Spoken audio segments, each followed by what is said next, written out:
Welcome distinguished guests, faculty, students, and visitors to the University of Chicago. It is an honor to have you among us for today's panel titled Life, Liberty, and the Pursuit of Empire, Humanitarian Intervention, and Neo-Orientalism.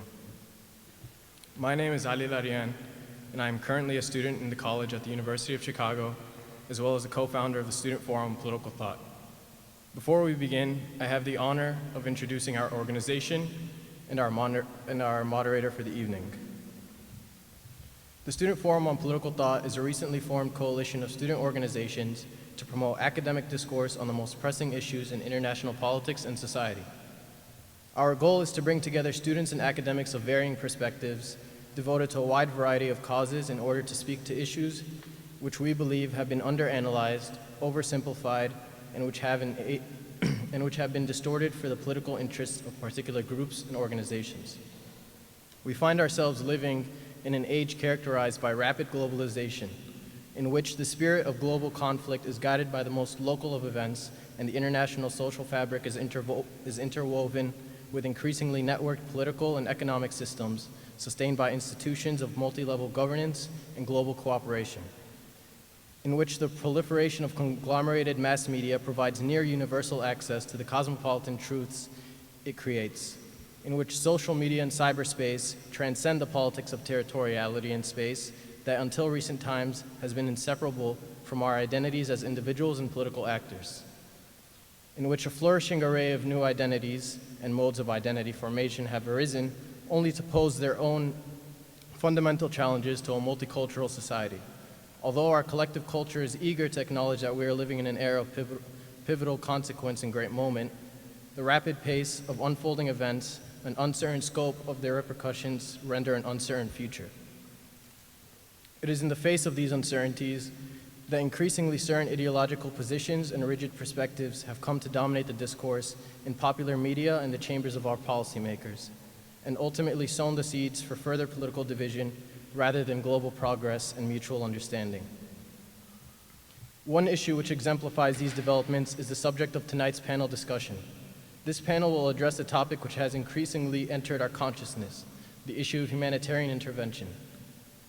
For decades, the concept of humanitarian intervention has been construed as a great strength of liberal ideology, that is, attempting to secure the rights and liberties of individuals regardless of race, religion, or nationality, by a collective use of force across national boundaries.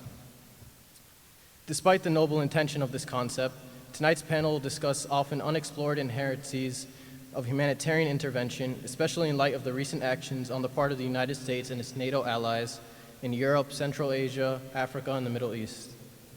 This panel will begin by addressing the peculiar twin developments of liberal ideology and modern colonization. That is, the creation of an idea of civil rights of a liberal society, even to the point of conquest. It will address the evolution of liberal ideology as a consequence of this legacy, and will discuss its influence on the idea of international law and the international order, as crafted during the era of the First and Second World Wars, and how the flawed development of these ideas, due to their imperial legacy, increasingly came to serve the interests of great power politics, as opposed to a genuine concern for human rights and freedoms in the Cold War era. It will also address the resurgence of neoliberalism after the fall of the Soviet Union and its basis in the legacy of liberal imperialism, which led to the justification of US actions in the Balkans, Africa, and the wider Middle East, actions which contravened the most fundamental ideas of liberal ideology and came to support the unipolar nature of the global balance of power, and with that, the privileged position of the United States in world affairs. It will then conclude with a discussion of the rise of Neo-Orientalism, that is, the resurgence of a line of thought which attempts to lessen the values and traditions of non-Western societies and attempt to impose Western-style structures and social mores onto these societies, and specifically within the Middle East, and how this field provided the impetus for the transformation of international law and humanitarian intervention from tools to protect human rights to re-engineering and uprooting by force centuries-old societies whose ideas and traditions are not supposed to support those of the West, that is, the United States and Europe. Although the panel shall present a point of view which we believe has been neglected by the majority of media and academia, the Student Forum believes that events such as this should serve as a way to introduce new and fresh ideas into our discourse and to allow each individual to make up his or her mind concerning such important and sometimes controversial issues. As students of the University of Chicago, we seek to truly combine a life of the mind with the practical realities of life itself. I would like to take this opportunity to thank our gracious host and a prominent member of our coalition, the Muslim Students Association at the University of Chicago, without whom this event would not be possible. I would also like to make a small note that during the panel time, if anyone would like to pray the Maghrib prayer, they could feel free to go down to the uncommon room in the basement and do so. Finally, please join me in welcoming our moderator for the evening, Frank Pucci, an alumnus of the University of Chicago and a fellow co-founder of the Student Forum on Political Thought.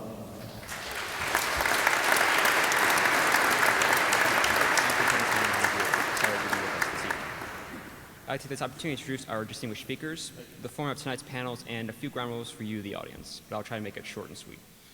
To introduce myself, my name is Frank Pucci, and I'm an alumnus of the University of Chicago, as well as a co-founder of the Student Forum on Political Thought.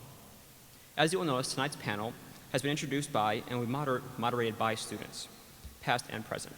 The Student Forum on Political Thought seeks to increase student participation both on the University of Chicago campus and, hopefully, around other campuses here in Chicago and across the wider academic community. By utilizing students in roles traditionally reserved for academics, we wish to symbolize the type of reform which we feel is so needed to provide a fair, accurate, and rigorous discourse on the great social, political, and economic issues of our day. To turn to our panelists, we are very excited to bring such an illustrious and renowned lineup of academics and journalists. We are very pleased to have here this evening, firstly, Dr. Jennifer Pitts. Professor Pitts received her PhD from Harvard University and has taught several prestigious institutions, such as Yale, Princeton, and is now presently an associate professor of political science here at the University of Chicago. Professor Pitts specializes in the history of modern political thought, most significantly the history of liberal thought. She is the author of A Turn to Empire, The Rise of Imperial Liberalism in Britain and France, and the editor of Alexis de Tocqueville, Writings on Empire and Slavery, amongst her other impressive works. Dr. Mahmoud Cherif Bassiouni is a distinguished research professor of law emeritus at DePaul University, and president emeritus of the university's International Human Rights Law Institute, which he helped found in 1990. Professor Bassiouni is the author of 24 books and the editor of 43 books, specializing in international criminal law, comparative criminal law, human rights, and U.S. criminal law, as well as penning nearly 265 articles.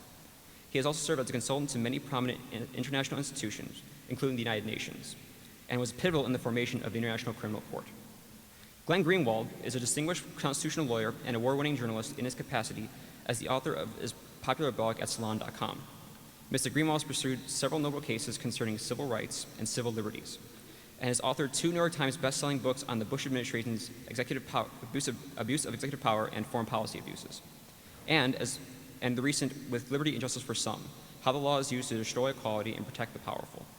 He is the recipient of the first annual I.F. Stone Award for Independent Journalism and is the winner of the 2010 Online Journalism Association Award for his investigative work on the arrest and detention of WikiLeaks whistleblower Bradley Manning. Dr. Tariq Ramadan is a professor of contemporary Islamic studies at Oxford University, president of the European Muslim Network, and director of CILE, Center for Islamic Legislation and Ethics. He's a leading expert on the integration of Islam in modern Western society, the interpretation of Islamic, and the role of Islam in interfaith dialogue in modern politics, as well as the author of The West, Islam, the West, and the Challenge of Modernity, Western Muslims and the Future of Islam, and The Quest for Meaning, Developing a Philosophy of Pluralism. Speakers tonight will speak for about 25 minutes. We'll conclude with a Q&A session.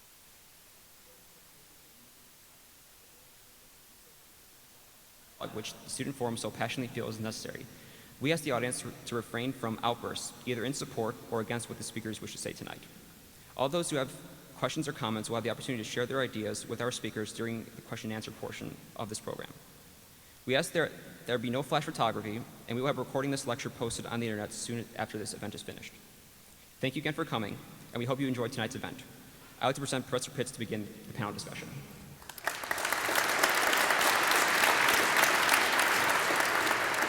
The organizers have asked me to speak to the history of the relationship between liberalism and empire. Talk of empire returned with a vengeance in the US during the years of the Bush administration. But even before the highly militarized and unilateral forms that politics took under Bush, the international scene was one of vast, global economic and political inequalities that could equally be called neo-colonialism. Of centuries of colonialism, as well as injustices in the decolonization process and deep inequities in international institutions like the WTO and the IMF. Despite the liberal rhetoric of free trade, these institutions have long been used by dominant nations to entrench their privilege. We might think most obviously of structural adjustment policies, in which countries have been required to adopt institutions that are said, and perhaps intended, to be in the interest of their long-term well-being, but that not incidentally make them more tractable to international capital. Or of the idea of a human right to democracy, when democracy is often imagined narrowly as involving simply contested elections. 19th century imperial liberalism was in many ways more like this sort of pervasive neocolonialism than it was like Bush-style empire. It was at once idealistic and highly coercive. It aspired to see the whole globe integrated eventually into a single order of mutually beneficial trade and interaction, but it also saw itself as a model and arbiter for the rest of the world. It was narrow-minded in its conception of what sorts of legal and political arrangements are acceptable or progressive or appropriate to the modern world. The Bush administration, with its brazen militarism and contempt for the rule of law, was in certain obvious ways a departure from that model of liberal imperialism. But it can also be seen as a continuation or exacerbation of prior trends, not least in that liberalism remained the language of justification for even this new form of empire. Wars in which we're still involved were justified as spreading democracy or liberating people from authoritarian regimes. Even if those justifications were to a large extent empty rhetoric, once articulated, the rhetoric takes on a life of its own. It affects how occupations are carried out, how long they go on, and what they're expected to accomplish. Whether one sees the Obama administration's global policies as a merciful departure from the Bush era or a continuation of it, we continue to have an American global presence that can be described as both liberal and imperial. Then there's the related problem of humanitarian intervention, the focus of tonight's discussion. Debates about humanitarian intervention have tended to focus on two opposite dangers. First, the worry that states in a position to help vulnerable people will fail to intervene out of indifference or self-interest. And the contrary fear that humanitarian motives will be used as pretexts for ventures. Behind both these worries, though not always squarely acknowledged, is the fact that intervention debates almost always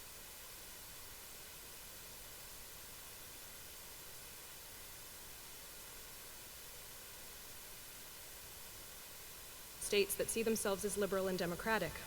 The question posed.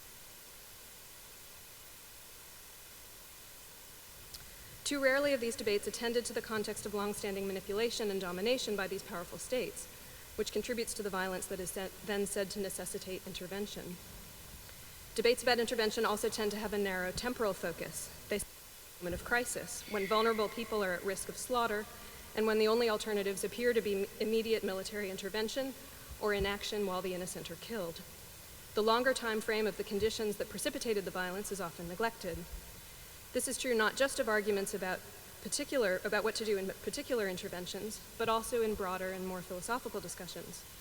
It is echoed in such popular refrains as "never again," which tends to suggest that never again will outsiders stand by as a genocide occurs, not that powerful states and global civil society will commit themselves to stop producing and to overcoming the broader conditions, such as extreme poverty, a surfeit of weapons, and ecological crisis that help to generate civil conflict, tyranny, and genocide. Arguably, the more recent doctrine of the responsibility to protect, which some advocates are claiming should supplant the language of humanitarian intervention, is an attempt to address these shortcomings by thinking about crises in the longer term. But debates around the responsibility to protect continue to be plagued by a neo-imperial dynamic, with the UN General Assembly divided between European supporters of a muscular role for the international community and various nations in the global south worried that the responsibility to protect may be the latest incarnation of imperial meddling, however well-meaning. In many ways, then, we, and not only we in the US and those most directly subject to its power abroad, are still living the legacy of 19th century imperial liberalism. That history poses a basic puzzle. While a surprisingly broad range of political thinkers in the late 18th century, Kant, Bentham, Burke, Diderot, and Adam Smith, to name a few, were powerful critics of the empires of their day, their successors, 19th century liberals like Tocqueville and John Stuart Mill, were vigorous supporters of imperial rule. The rise of liberalism was bound up with the expansion of European empires in ways that until recently were rarely acknowledged. Many people assumed for a long time to be inherently anti-imperialist, given its commitments to human equality, rights, and self-government. On this view, otherwise liberal thinkers who support empire are just revealing an illiberal side. Jeremy Bentham himself used this argument polemically when he wrote to the Spanish Parliament in the 1820s that if they insisted on preserving their domination over their New World possessions, in vain would you continue your claim to the title of liberals. Those who argue that liberalism is necessarily anti-imperialist disregard the fact that European liberalism was forged alongside, used to justify, and deeply affected by imperial expansion. Liberalism and nationality were constructed in part in and through empire. A contrary line of argument that's more recently become prominent is that liberalism has always contained an imperialist core, that a liberal insistence on progress and establishing the rule of law at any cost necessarily leads liberals to support imperial projects. In this view, the civilizing missions of 19th century Britain and France serve as the typical examples of the imperial logic of liberal thought from John Locke to the present. While such work has done much to expose the ways in which liberal theories have repeatedly been yoked to imperial agendas, it flattens a capacious tradition, and it ignores the powerful critique of imperial pretensions launched by many thinkers that might well be called liberals, or at least proto-liberals, especially in the 18th century. I want to suggest instead that liberalism has neither a necessary imperial nor an anti-imperial logic. Instead, we need to understand the pressures and anxieties of certain historical moments to see how thinkers within this broad but identifiable tradition could have disagreed so thoroughly about one of the most important political developments of the modern world, the expansion of European colonial empires. And we need to recognize those anxieties, pressures, and temptations in our own age. Liberalism is best understood not as a well-defined and coherent doctrine, but as a loose collection of dispositions. We might identify some typically liberal inclinations, say in favor of formal equality, toleration, and autonomy, suspicious of mass politics and the goal of material equality, and hostile to revolution. Liberals have also shared a habitual conviction that their own culturally particular values, beliefs, and practices are universally valid, and a tendency to regard those who disagree with them not simply as wrong, much less as merely of a different opinion, but also as retrograde or unreasonable. These dispositions have marked not just liberalism at the peak of formal empire, but also later incarnations, modernization theory of the post-war period, the neoliberal Washington Consensus. But liberalism has shown other tendencies too, an inclination to self-criticism, an alertness to the unintended consequences of human actions, a wariness about the exercise of power, and a belief that everyone is the best judge of his or her own interests, desires, and life projects. This is especially true among figures we might regard as the proto-liberals of the late 18th century, Adam Smith, Diderot, Bentham, even Samuel Johnson, despite his declared Tory sympathies. All were struck by the tendency of the powerful to assume their own moral superiority. Too many liberals, convinced of the rightness of their views and seduced by their own power, have succumbed to the temptation to see that power as a kind of moral vindication. It's the signature vice of the imperial liberal, but perhaps not liberalism's unavoidable fate. These self-critical tendencies seem to have reached low ebb during the 19th century, when liberalism across much of Europe, for all its idealism, maybe because of its very idealism, lost something of the earlier sense of fallibility. The most obvious tension plaguing 19th century imperial liberalism was the tension between its insistence on values of self-governance and political autonomy within Europe and its justification of despotism elsewhere. This tension was pointed out by liberal critics of colonialism from outside Europe, like the Algerian Hamdan Khoja, who traveled to Paris in 1833, shortly after the French conquest of his city, to call for Algerian independence and to criticize the hypocrisy of Europeans who celebrated nationalism in Belgium and Poland and denied it to Algerians. It's a grim irony that just as the ideas of the rights of man and democratic equality were becoming more widely accepted in European politics, liberal political thinkers were becoming staunch supporters of violent conquest and despotic imperial rule abroad. I want briefly to explore two possible reasons for this shift. One reason might be called civilizational confidence, or what one historian has called the egotistical buoyancy of 19th century Europe. This was a sense that European civilization was vastly superior to the rest of the world, politically, economically, and culturally. Non-European societies were seen as unhistorical, as incapable of change, as trapped in traditional structures and superstitious beliefs. I think something was importantly new about this 19th century faith in European superiority, and the belief in the justice of European empires that so often followed from it. I'll say more in a moment about some of the possible causes of this confidence. The second reason we might call democratic anxiety. Despite this great confidence, many worried that democratization in Europe would undo some part of the achievement of civilization, and society would become intellectually and artistically mediocre. This was true even among many liberal thinkers who believed that democracy was the only really just form of government. Tocqueville, for one, wrote, "One cannot let a nation that is democratically constituted like ours take up easily the habit of sacrificing great matters to petty ones. It's not healthy to allow such a nation to believe that its place in the world is smaller, that it has fallen from the level on which its ancestors had put it." Tocqueville saw little hope for great political projects at home, and he looked abroad, especially to the new French Empire in Algeria, for the challenges that might provoke the French people and their leaders into something like greatness. He acknowledged that, as he put it, "We have made Muslim society much more miserable, more disordered, more ignorant, and more barbarous than it had been before knowing us." Unlike most of his English friends, he never really persuaded himself that the empire was actually good for its subjects. But he persisted in justifying the violent consolidation of French rule in Algeria for the sake, as he saw it, of a vigorous liberal democratic politics in France. In an effort to secure democracy in their own countries and to reassure themselves that they were securely beyond the reach of barbarism or despotism, liberals widened the imaginative space separating Europe from the rest of the world. Mill, arguing for the suffrage of the English working class, tried to fend off what he rightly imagined would be the slippery slope argument of his more reactionary opponents. The claim that all Britons should have the vote would soon morph into a claim for political rights for everyone in the world. If liberals like Mill are right that universal political rights exist, argued the conservative Robert Lowe, they are as much the property of the Australian savage and the Hottentot of the Cape as of the educated and refined Englishman. Those who uphold this doctrine must apply it to the lowest as well as to the highest grades of civilization, claiming for it the same universal, absolute, and unbending force as an axiom of pure mathematics. Anticipating such an argument, Mill wrote, "There's no danger of the prevalence of democracy in Syria or Timbuktu, but he must be a poor politician who does not know that whatever is the growing power in society, he meant the British working class, will force its way into the government by fair means or foul." Mill, like Lowe, seemed to think that simply naming such places in connection with democracy was enough to show how absurd an idea their self-government would be. I want to suggest that both of these beliefs, both the civilizational confidence and the anxiety about democracy, contributed to the near disappearance of the earlier critiques of empire. Confidence in the unique truth of liberal principles for modern society was twinned with anxiety about their own society's reversion to barbarism, making for a paradoxical, somewhat desperate triumphalism that we arguably see echoed in America today. I'll mention three developments that contributed to the self-confidence.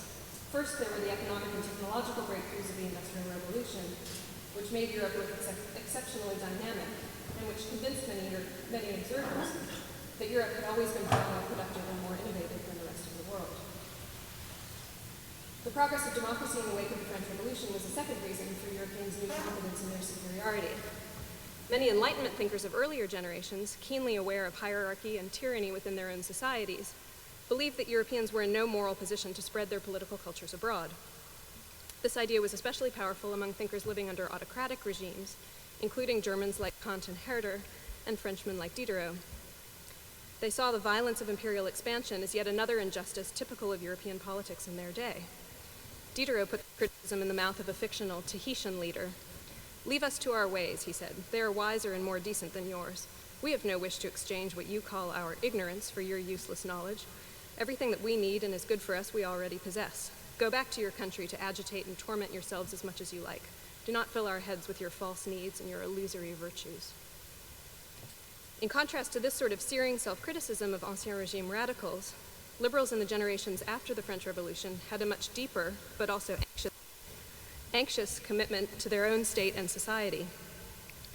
As Tocqueville put it, "We were the ones to give a determined and practical meaning to the Christian idea that all men are born equal. Thanks to us, these ideas have become the symbol of the new politics. Shall we desert them now when they are triumphant?"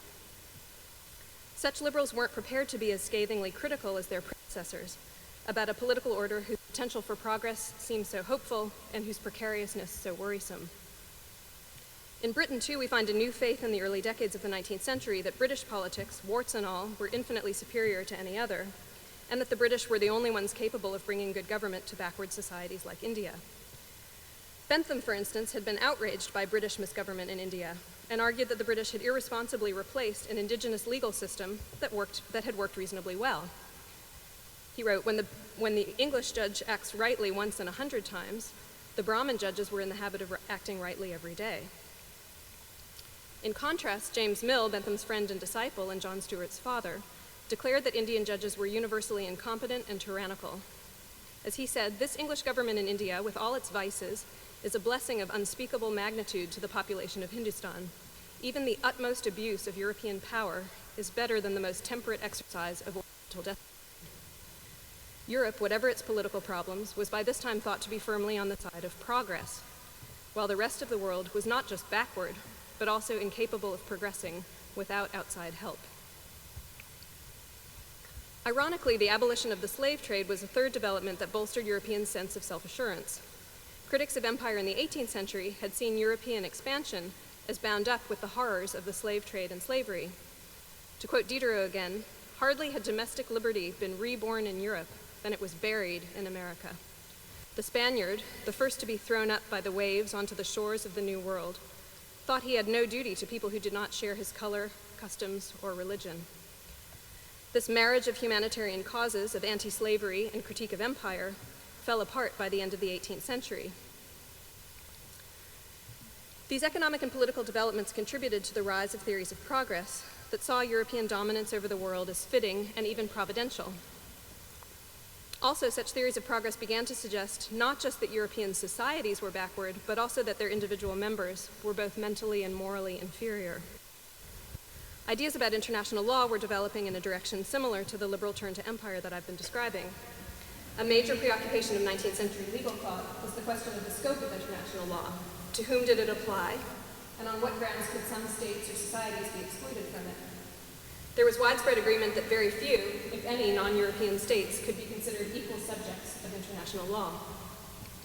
Victorian lawyers commonly argued that it was absurd to believe that there might be a single international community with relations of mutuality among all peoples. Mill put the point emphatically when he wrote that to characterize any conduct whatever towards a barbarous people as a violation of the law of nations only shows that he who so speaks has never considered the subject. Two kinds of arguments were commonly made for such exclusions. First, there was the claim that barbarous peoples had mental and moral failings that made them incapable of the practices of reciprocity that sustain international law. As Mill again put it, the rules of ordinary international morality imply reciprocity, but barbarians will not reciprocate. Their minds are not capable of so great an effort, nor their will sufficiently under the influence of distant motives. The second line of argument saw Islam as a religion especially incompatible with international law and peace, on the grounds that Islamic jurisprudence forbade genuine peace with non-Muslims, a view that ignored or repudiated a long history of treaty relations between European and Muslim states. It also repudiated a tradition of argument that held the law of nations to apply universally and to bind Europeans outside Europe. As Burke had argued against the claim that Indians knew nothing of law and rights but only arbitrary despotism, in Asia as well as in Europe the same law of nations prevails. The same principles are continually resorted to. Asia is enlightened in that respect as well as Europe. The interconnections that I've described between liberal nation building in Britain and France and the growth of their empires and their hierarchical system of international law suggests that the process of democratization in Western Europe contributed to an exclusive global politics, and that liberal thinkers of this period were deeply implicated in these exclusions. The contrast drawn today by thinkers like Bernard Lewis between a modern West and a resentful and anti-modern Islamic civilization is one legacy of that boundary drawing, at once confident and anxious, that was so pervasive in 19th century discourse. And we find such boundary drawing not only among neoconservatives, but even, for instance, in archetypal contemporary liberals like John Rawls. Rawls's Law of Peoples bears a striking resemblance to 19th century divisions between liberal, civilized states and the rest of the world. In the picture Rawls draws of international society, the challenge for liberal constitutional states is to consider to what extent they want to include illiberal others in the world order they've created. Threats to world order come, in this picture, from illiberal rogue states or poverty-stricken burden states, never from those powerful and even hegemonic states that qualify as liberal, and who arguably, in fact, bear so much responsibility for global instability through their support for the global arms trade, neoliberal shock policies, and compliant dictators. Something very much like the combination of anxiety and civilizational self-confidence of the 19th century seems to have reemerged in the post-Cold War period, and many think that a narrow definition of liberalism or neoliberalism is the only remaining political option. In that sense, 1989 mirrors 1789, Just as the French Revolution was seen as the dawn of a new age of freedom in Europe that set it decisively apart from the rest of the world, the end of the Cold War was seen by many as history's confirmation of the unique truth of liberal capitalism. Because contemporary forms of civilizational hubris can have results as destructive as those of the 19th century imperialists, we are in as much need as ever of the example of the intellectual humility of the earlier critics of empire. The use of force by states throughout history has seldom been for principal reasons. In fact, as the history of the law of nations or international law developed, we find the introduction of what I call theories of legitimation that would bring legitimate support or apparent legitimate support for the use of force by states, even though it is ostensibly for their own power and wealth interests. These arguments were sometimes developed on the basis of philosophical beliefs or religious beliefs. The Greeks were probably the first in the first century to develop what subsequently became known in Christian natural law as the doctrine of the just war. Most of the writings on that came from St. Thomas Aquinas, who was strongly influenced by St. Augustine of Hippo. But the writings of the Christian naturalists in the 10th to 11th centuries were largely influenced by Muslim writers. If you look at the writers of people like Gentili, Suarez, and Ayala, you will find frequent references to the writings of Muslim scholars who, from the 7th century in the Common Era, have developed a theory for the legitimacy of the use of force, which in the course of time has led to a variety of misunderstandings, misinterpretations, and misapplications of what is commonly referred to as jihad. But the use of force under Islamic law was not necessarily limited to jihad, although the use of the word jihad was frequently employed as a way of enlisting the emotional reactions of those who are called upon to engage in the use of force, with all of the attending sacrifices to them.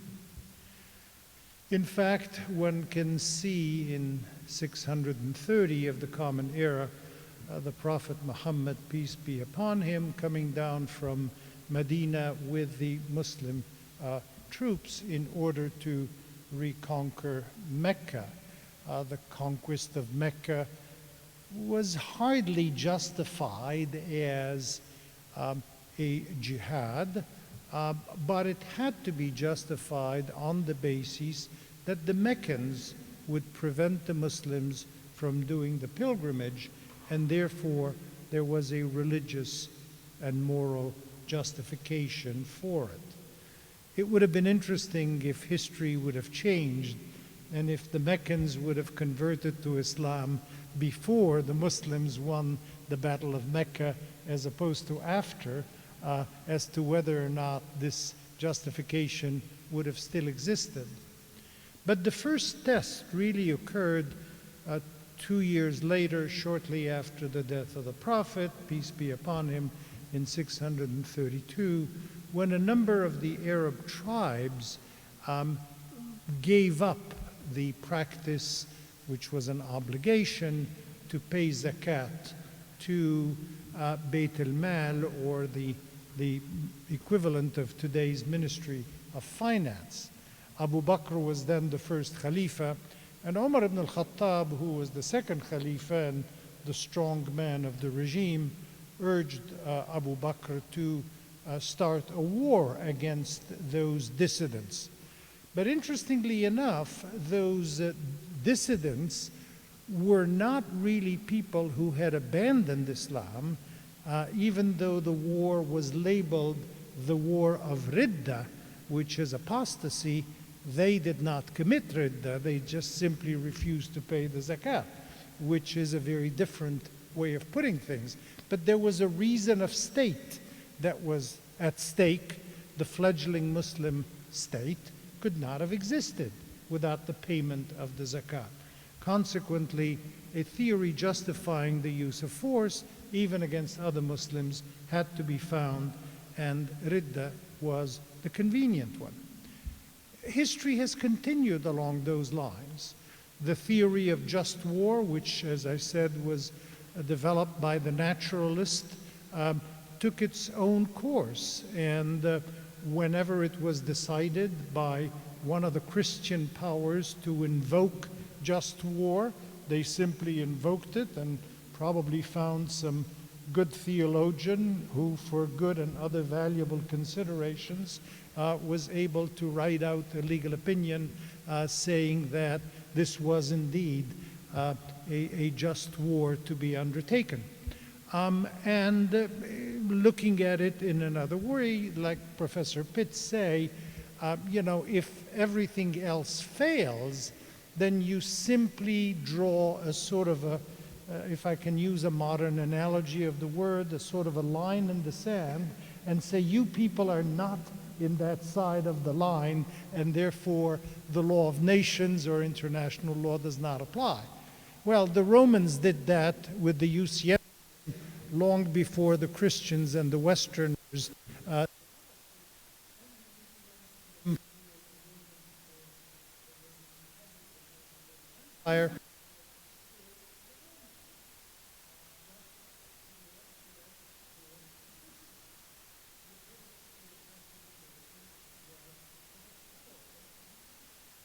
and even when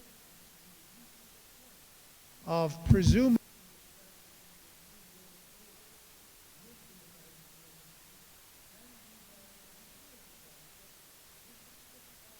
is the power to decide when there is aggression and where collective use of force is to be employed. But of course the Security Council decides that on the basis of having 5 permanent members who have a veto power. And in addition to that, we make sure that aggression is not defined. For those of you who are under any illusion that aggression is defined, let me tell you, it is not. It is not defined in the UN Charter, it is not defined in a treaty, and it has never been defined by an international court. After 22 years of work by a specialized committee of the General Assembly, in 1974, a definition of aggression was reached. And when the definition of aggression was submitted to the General Assembly, it was adopted by consensus, which means there wasn't even a vote taken, so that nobody could say, you country X voted for it and you country Y voted against it. It was adopted by consensus. And you know what? The resolution adopted in 1974, to date, has never been relied upon by the Security Council in any case dealing with aggression. And so you have to ask yourself the question, well, how did we get to the point where the illusion of aggression as being an international crime and being prohibited has been so pervasive that we have come to accept it, and yet at the same time we are not questioning the fact that A, it's not defined, B, it has not been applied. Well, we then move to the period in which we become a little more emboldened and we start speaking of exceptionalism. Well, it seems to me that if I look at the history of the resort to armed conflict since World War II, that is, since the United Nations Charter, since the definition of aggression, it has all been a story of exceptionalism. Very few people know that, but in a study that I conducted a few years ago, I was able to document the existence of 313 conflicts which have occurred in the world from 1945 to 2008. Please note, 313 conflicts. 313 conflicts since Professor Pitts reminded us that the world said never again. And how many people got killed in these conflicts? 92 million people got killed. That is twice as many as those people killed in World War I and II put together. In 126 of these cases, the states in which the conflicts took place gave general amnesty to all of the perpetrators. Now let's talk a little bit about impunity here, or accountability. I decided in the course of making the study to come up with a sort of a hypothetical questions to the statisticians working with me, and I said, how many people does it take to kill 92 million people in 313 conflicts? I'm curious, how many people would it take? And we looked at models, and we came up with the Nazi model and the Soviet Union, 3 million people. And we said, all right, let's look at others. And then we came at the end, and I said, you know what, let me make an arbitrary decision.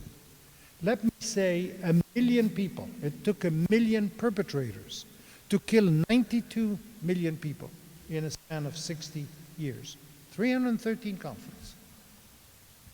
How many people were prosecuted?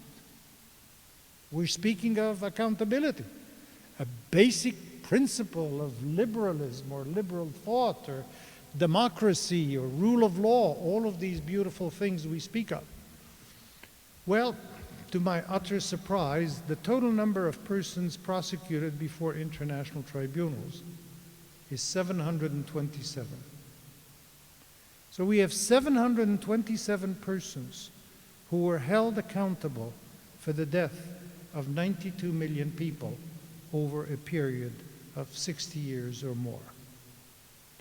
Well, then the question then comes, what do we really mean, not only by accountability, but by humanitarian intervention? First of all, let me tell you, I have only taught international law for 45 years, and I have yet to see anything that posits something called humanitarian intervention. It is something professors write about. There is no recognized doctrine of humanitarian intervention. We have seen its application. We have seen its first application in 1971 in the independence conflict of Bangladesh, when India intervened to save a large number of Bangladeshis who were being exterminated by their Muslim brothers, mind you well, of Pakistan. And we have seen different humanitarian intervention. NATO claimed humanitarian intervention in the Kosovo situation. And of course, the latest one, not really humanitarian intervention, but couched in those terms, was Security Council Resolution 1973, which allowed NATO forces to establish a no-fly zone in Libya.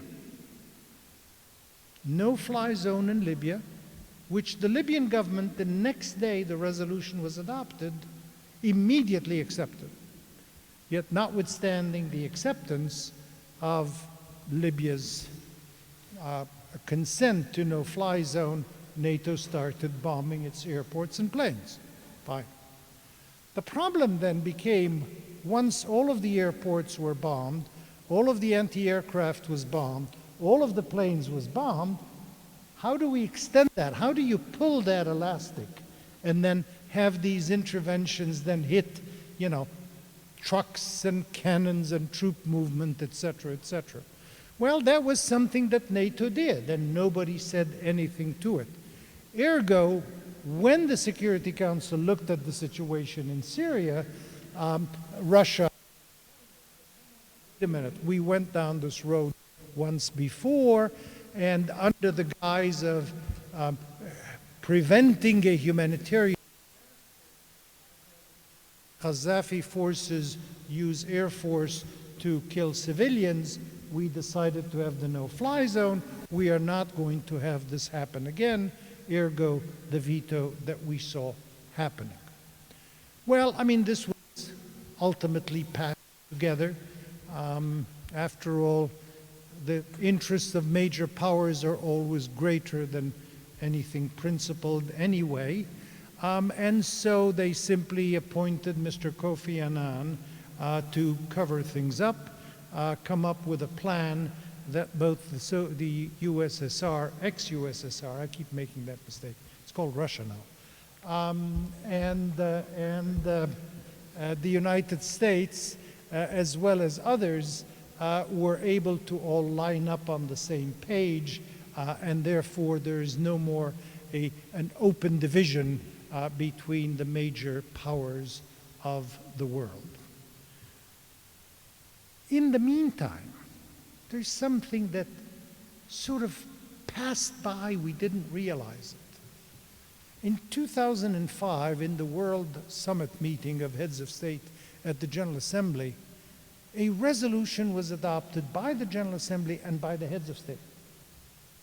It was called the responsibility to protect. Not humanitarian intervention, responsibility to protect. To protect. So until then, presumably, the collective system of security established by the Security Council did not include the responsibility to protect. The Genocide Convention notwithstanding, crimes against humanity notwithstanding, aggression notwithstanding, no responsibility to protect, only voluntary, when now we have the responsibility to protect. Well, since 2005, I haven't seen a single action by the United Nations or by individual states based on the responsibility to protect. Consequently, the idea that there is a responsibility to protect puts us back exactly where we were before, namely that individual and collective action remains voluntary. Now, when it remains voluntary, as opposed to being binding, as opposed to being subject to certain rules and conditions, it means that it's going to be guided by the power and wealth interests of the different states that will want to resort to it or use it for their benefits. Now, having said that, I can't sort of forget the number of 92 million people. And I look at the number of 92 million people and I say, well, isn't there a responsibility to do something? I mean, maybe we can't protect those people who are dead anymore, but can we do something about those who are going to die? Can we do something more about accountability as a way of deterring people who engage in those particular crimes? Can we do something to restrain major powers from engaging in force on the basis of their own exceptionalism? Has anybody ever really raised an issue about the United States and other allies called the Coalition of the Willing going into Iraq? Has there been even any reevaluation of history? Look at the facts which the United States claimed to have been a justifiable basis, that is the search for nuclear weapons. What is the basis for the continued presence over all of these years of the United States and NATO powers in Afghanistan?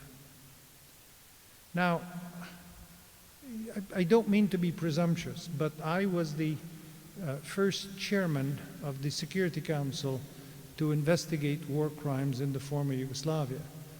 And since then, I chaired 5 United Nations commissions to investigate war crimes in different arenas. And that includes Afghanistan, Iraq, Libya, and Bahrain. And I have to tell you that every time I undertake such a mission, or I see such a mission undertaken by others, the outcome is always the same. A report is produced. And only when you see a discernible interest for the major Western powers do you see any action. There was a discernible interest in the former Yugoslavia. A tribunal was established. There was a discernible interest in Rwanda, not a humanitarian one. Because if there was a humanitarian one, then Bill Clinton and the US and other powers would have intervened before 800,000 people would have been killed. So the existence of a tribunal thereafter was to make sure that this chapter of history would be closed with the appearance that the international community was seeking justice in order for history to forget that it was the failure to act that produced these results. The point remains that there is no agreed international doctrine of collective use of force, whether it's under the responsibility to protect or under a humanitarian cause or under any other justification. There is no definition of aggression. We are still exactly at the same place that we were 100, 200, 300, 400 years ago. Things are a little more sophisticated in terms of how they are presented. I don't know where we're going in the era of globalization. If we can see some of the manifestations of the era of globalization, I'm not really sure that what we have now of a collective security system within the United Nations is likely to survive. I think places like Davos will become more important than New York. Decisions by major business leaders and government leaders and other non-state actors will prevail. There will be no specific venues in terms of a structure or a building. There will not be a United Nations building that you can even target.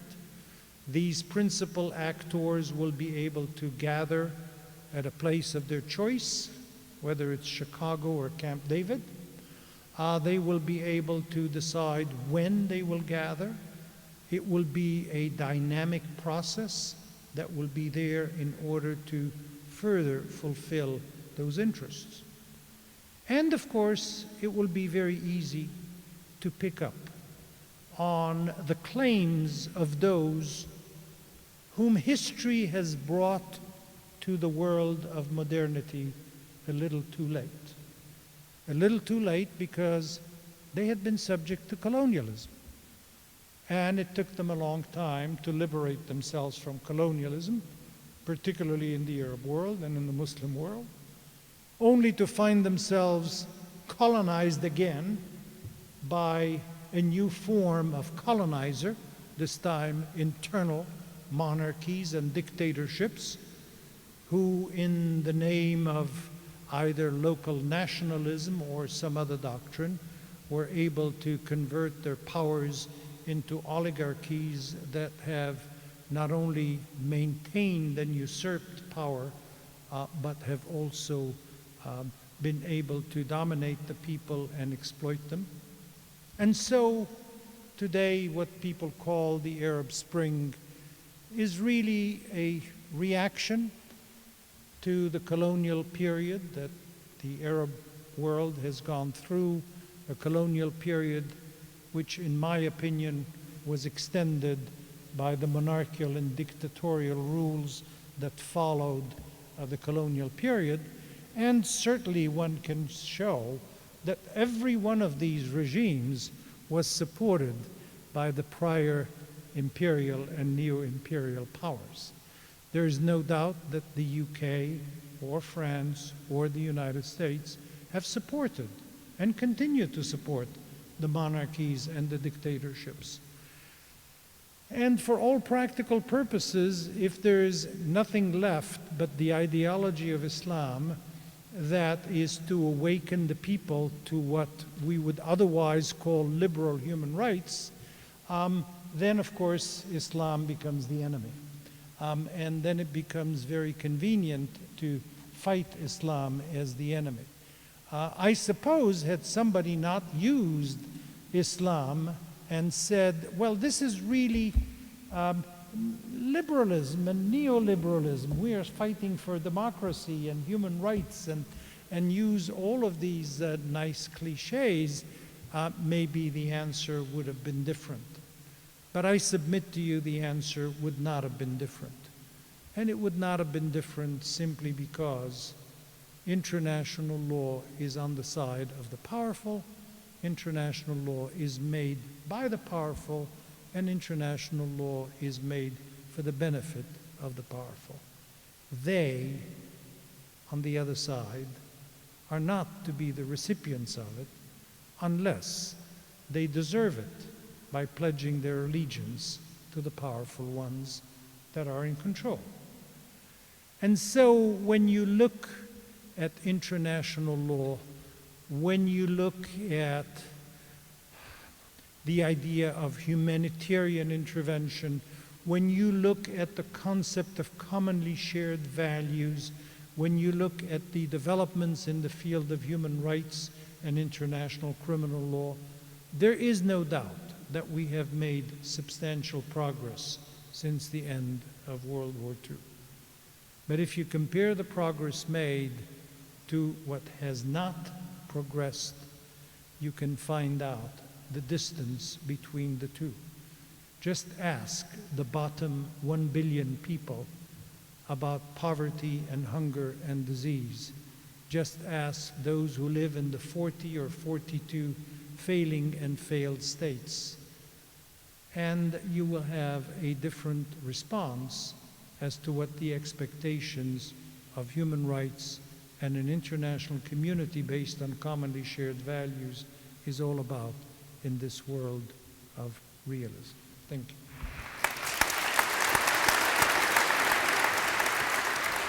Good evening. So whenever I think about or participate in discussions of humanitarian intervention, I always come to, in the first instance, what I consider to be two extremely strange, though important attributes of this concept. And the first attribute that I consider to be very strange about the concept is the term humanitarian intervention itself. As Professor Bassiouni just said, there really is no cognizable, formal, legal recognition of what this term means. It's not consecrated anywhere in any international law, but as a term of political rhetoric, I think we know what it is intended to convey. It's fairly clear. What it really is intended to convey is that, broadly speaking, there are two kinds of wars. War can be dichotomized into two generalized categories. One type are wars that are fought expressly for purposes of material self-interest, that the country perpetrating the war is doing so in order to protect their borders or to expand their borders or to secure resources or to repel future invasions or for imperialism or for aggression. And then on the other side, the other category are humanitarian interventions. These wars are not fought for material self-interest. These are selfless wars. They're magnanimous and noble. They're fought to secure freedom for other people, for foreign citizens, or to secure their human rights or to protect their material well-being. And I suppose in theory, it is plausible that you could conceive of wars which are explicitly justified based upon material self-interest, and then wars that are justified based explicitly upon these more selfless, magnanimous humanitarian concerns. But the reality is really quite different. The reality is that there are virtually never any wars which are justified by having the person, the leader proposing the war, stand up and say, I think that this war is something we need to fight because we want to be aggressive or be strong in the world or pursue imperialistic ambitions. It is almost always the case, I would submit, with regard to virtually every war in the past, say, 3 centuries, it is always the case that wars are justified by explicit appeals to humanitarian considerations. They are framed almost invariably as humanitarian interventions. That's true of every single war, including the ones that are regarded as the purest acts of aggression. The least humanitarian wars have been framed in this manner. And they've been framed in this manner not in some ancillary way in passing. Oh, by the way, this is a war we really need to fight for our security, and by the way, it'll also be justifiable on humanitarian grounds. It's always a centerpiece of how the war is justified. And I think it's worth examining a few examples, recent examples, of wars that are widely regarded, or acts of violence that are widely regarded as being the antithesis of humanitarianism, to see how they were justified. So I think you can start with the 2003 attack on Iraq. And if you go and look at what the advocates of that attack were saying throughout 2002 and 2003, it was always very central to the message. Of course, there were claims of necessity and self-defense with regard to non-existent alliances with al-Qaeda and weapons of mass destruction, but in every single instance, virtually, centrally featured were claims that that war was necessary for the humanitarian considerations of the Iraqi people, that Saddam had perpetrated and built rape rooms, that he had gassed his own people, that he had suppressed them and subjected them to horrendous tyranny, and that this war would free them and liberate them and elevate their interests.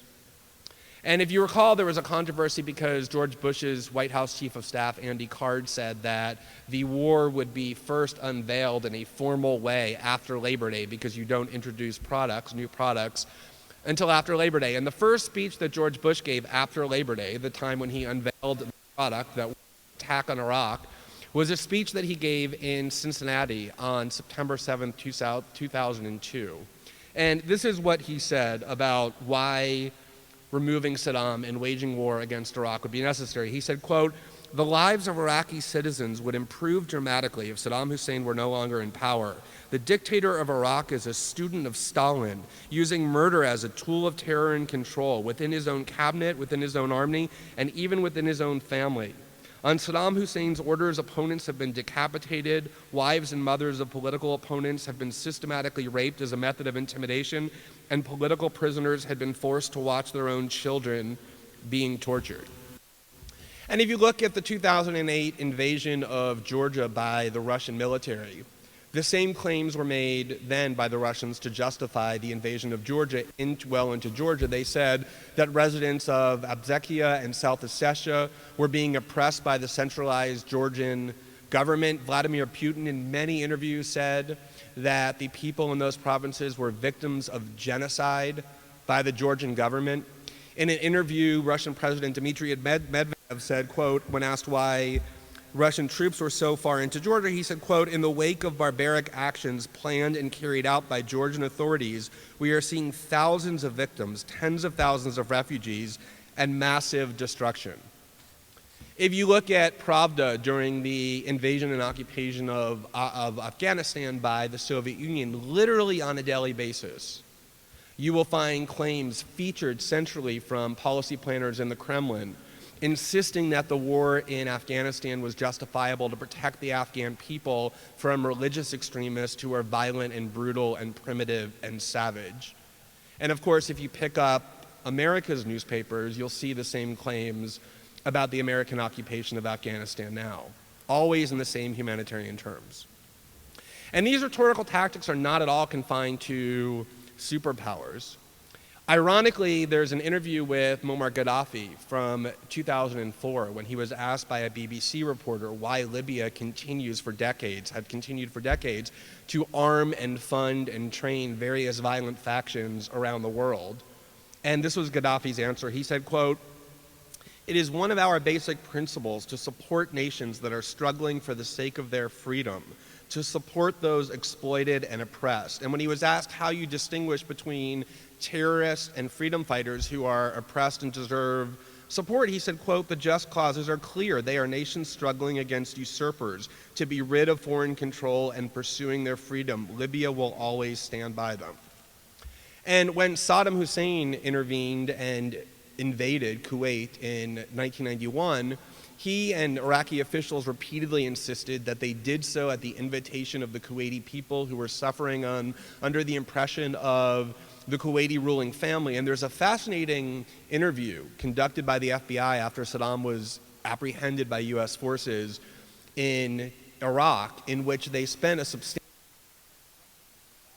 of Kuwait and why he did it, and he insisted vehemently that the reason that invasion was justifiable, the reason why he did it, was because the people of Kuwait were suffering, and that in particular young Kuwaitis had been waving Iraqi flags, urging Iraq to intervene and to save them from this oppression. Dr. al-Zawahiri, the #2 member of Al-Qaeda, gave an interview in 2007, and he was asked about his violence, and he said, quote, "When we wage jihad in Allah's path, we aren't waging jihad to lift oppression from the Muslims only, we are waging jihad to lift oppression from all mankind." And this tactic of justifying violence in the name of humanitarianism goes back many centuries. When Napoleon invaded Egypt in 1798, he spoke to the Egyptian people and assured them, quote, "I have not come to you except for the purpose of restoring your rights from the hands of the oppressors."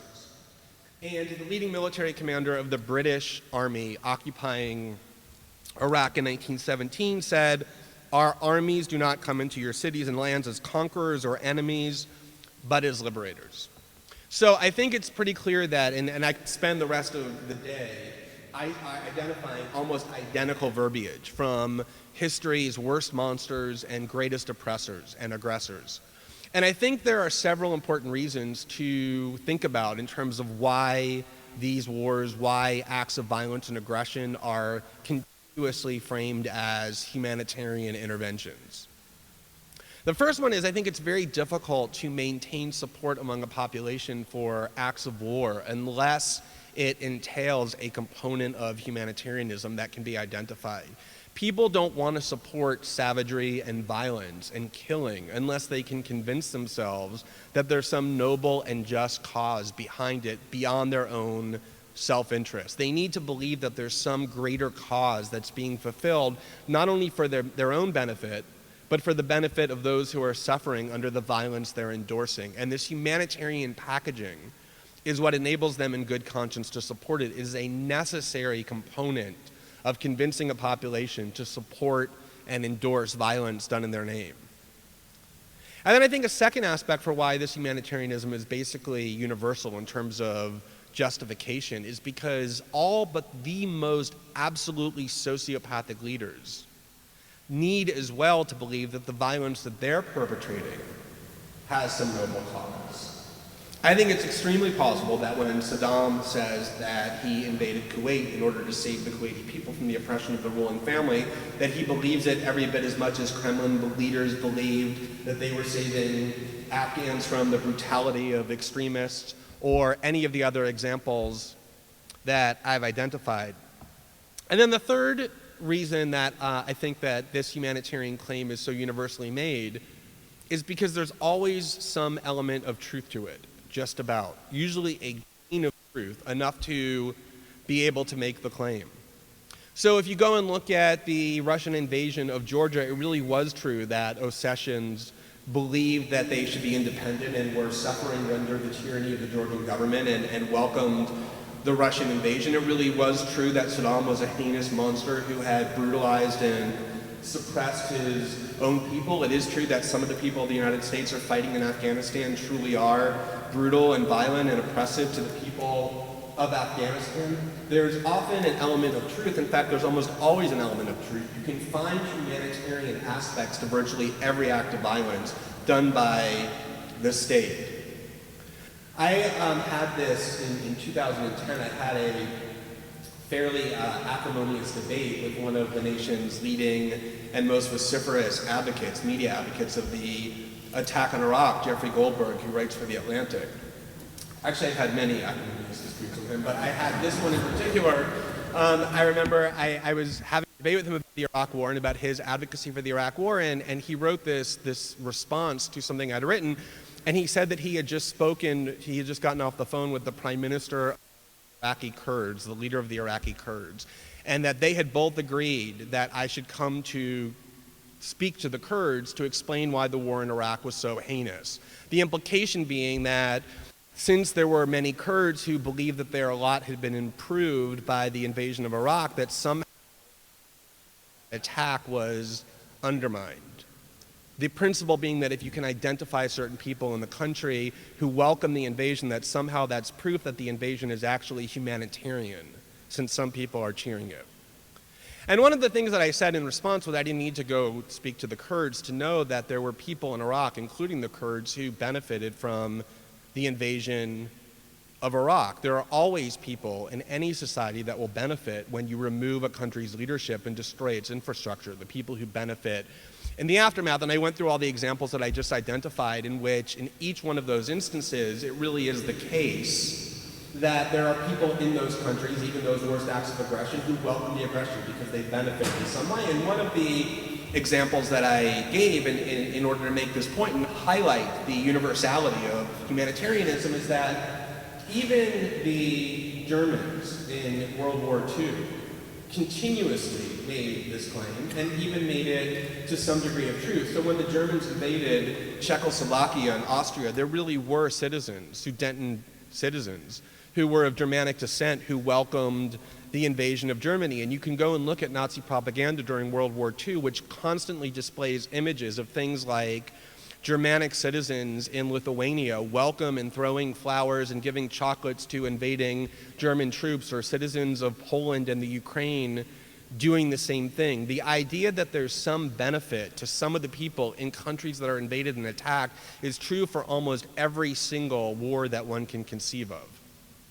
And so it isn't just that there's this manipulative aspect to why these wars get framed that way, although that is the leading reason. It's also the case that people who support it and do it need to believe it, and it's also the case that there's always some aspect to it that you can highlight and identify propagandistically that has an element of truth to it to depict even the most aggressive wars as being, quote, humanitarian interventions. In fact, this is so true, the universality of these claims, that there's this remarkable paragraph from Samantha Power, who these days is probably the official and scholar most identified with, at least in the United States, with the idea that humanitarian intervention should continue to be fought by the United States and that the responsibility to protect doctrine is something that we have to take seriously. She wrote a review in the New York Times of a 2004 book by Noam Chomsky that was entitled Hegemony or Survival: America's Quest for Global Dominance.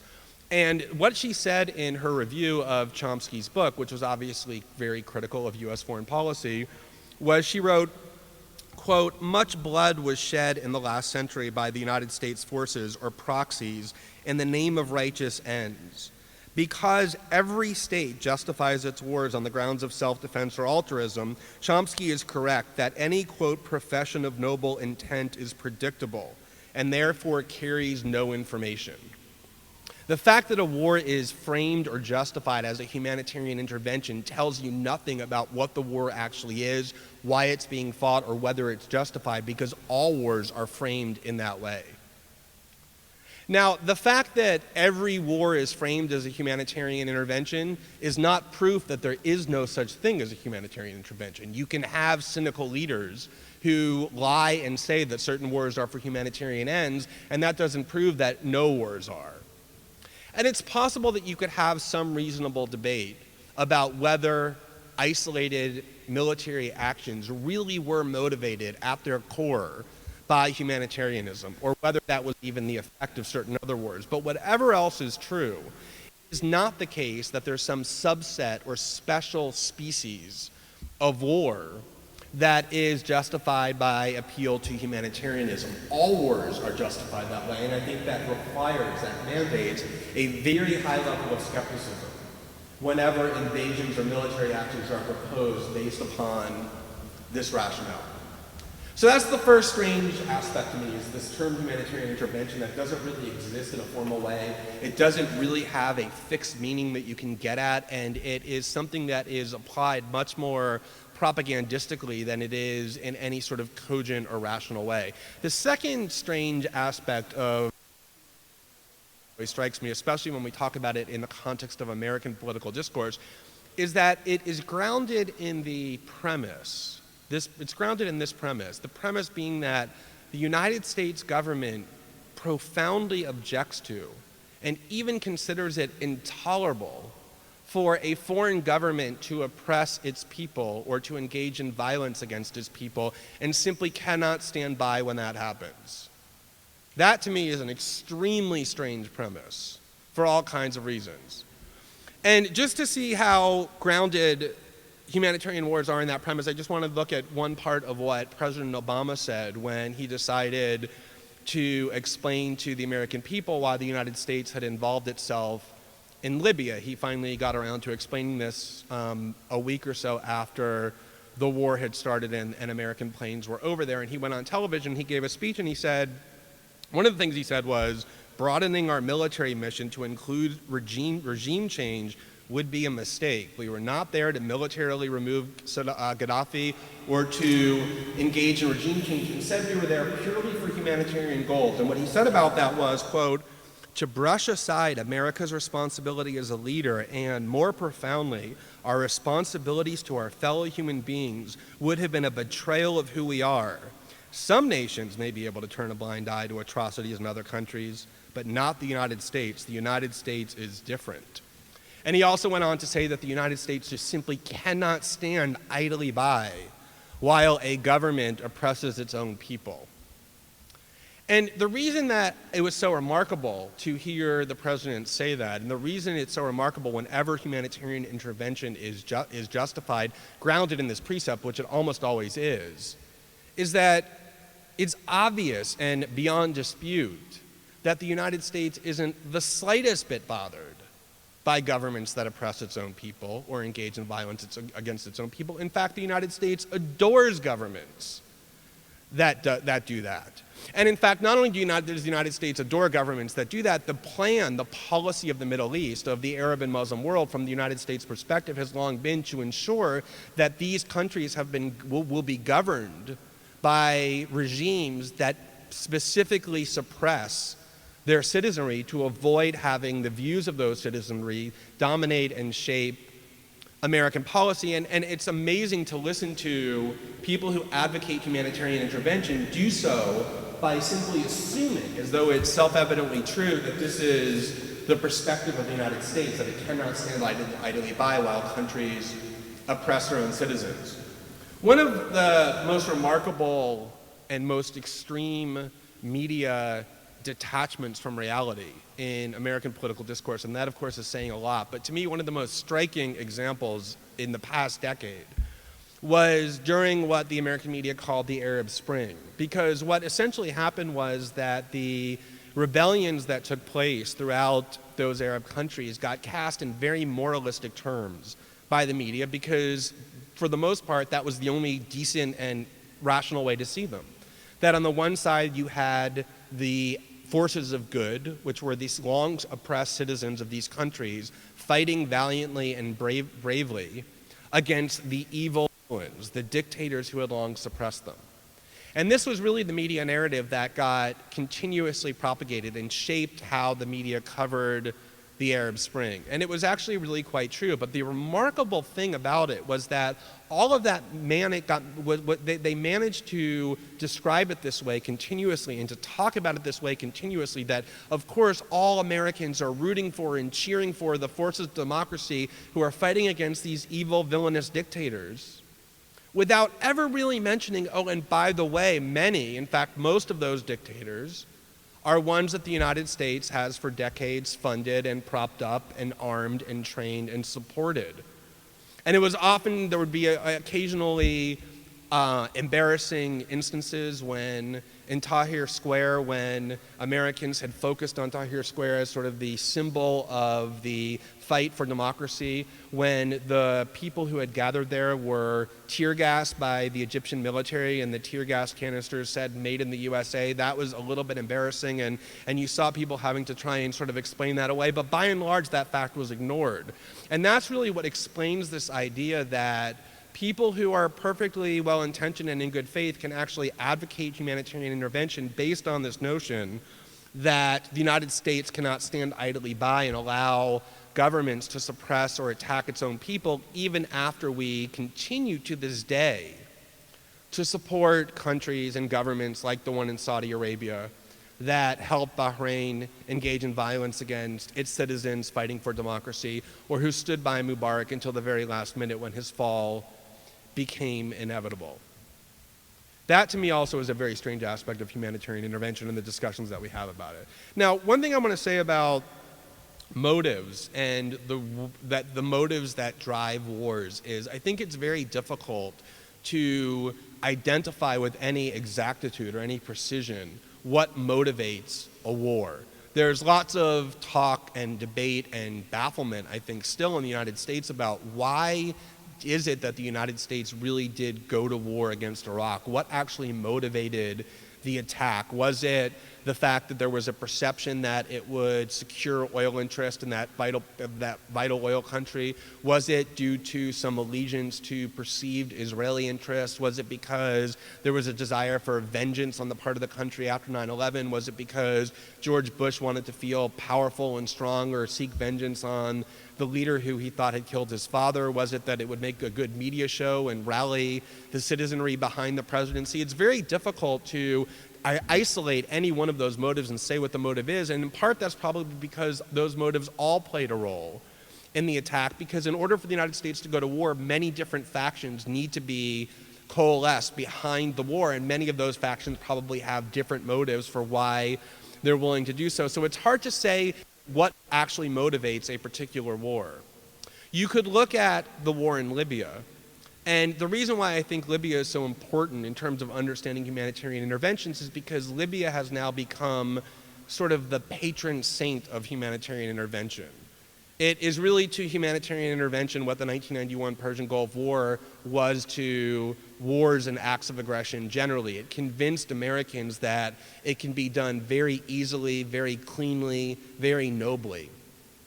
And there's lots of debate that one can have, I think, quite reasonably about what actually motivated the United States to get involved in the conflict in Libya. There were certainly increasing levels of nationalism on the part of Gaddafi and the idea that he wanted his oil to benefit Libyan people much more so than multinational corporations. There was a desire on the part of President Obama to accommodate European and NATO allies for whom oil in Libya was much more important. There was probably a desire to win some PR victories in the Arab world by being perceived as siding with democratic citizens against a dictator who nobody really liked. But you can certainly look at what the conduct is of the United States in order to understand what the motive is.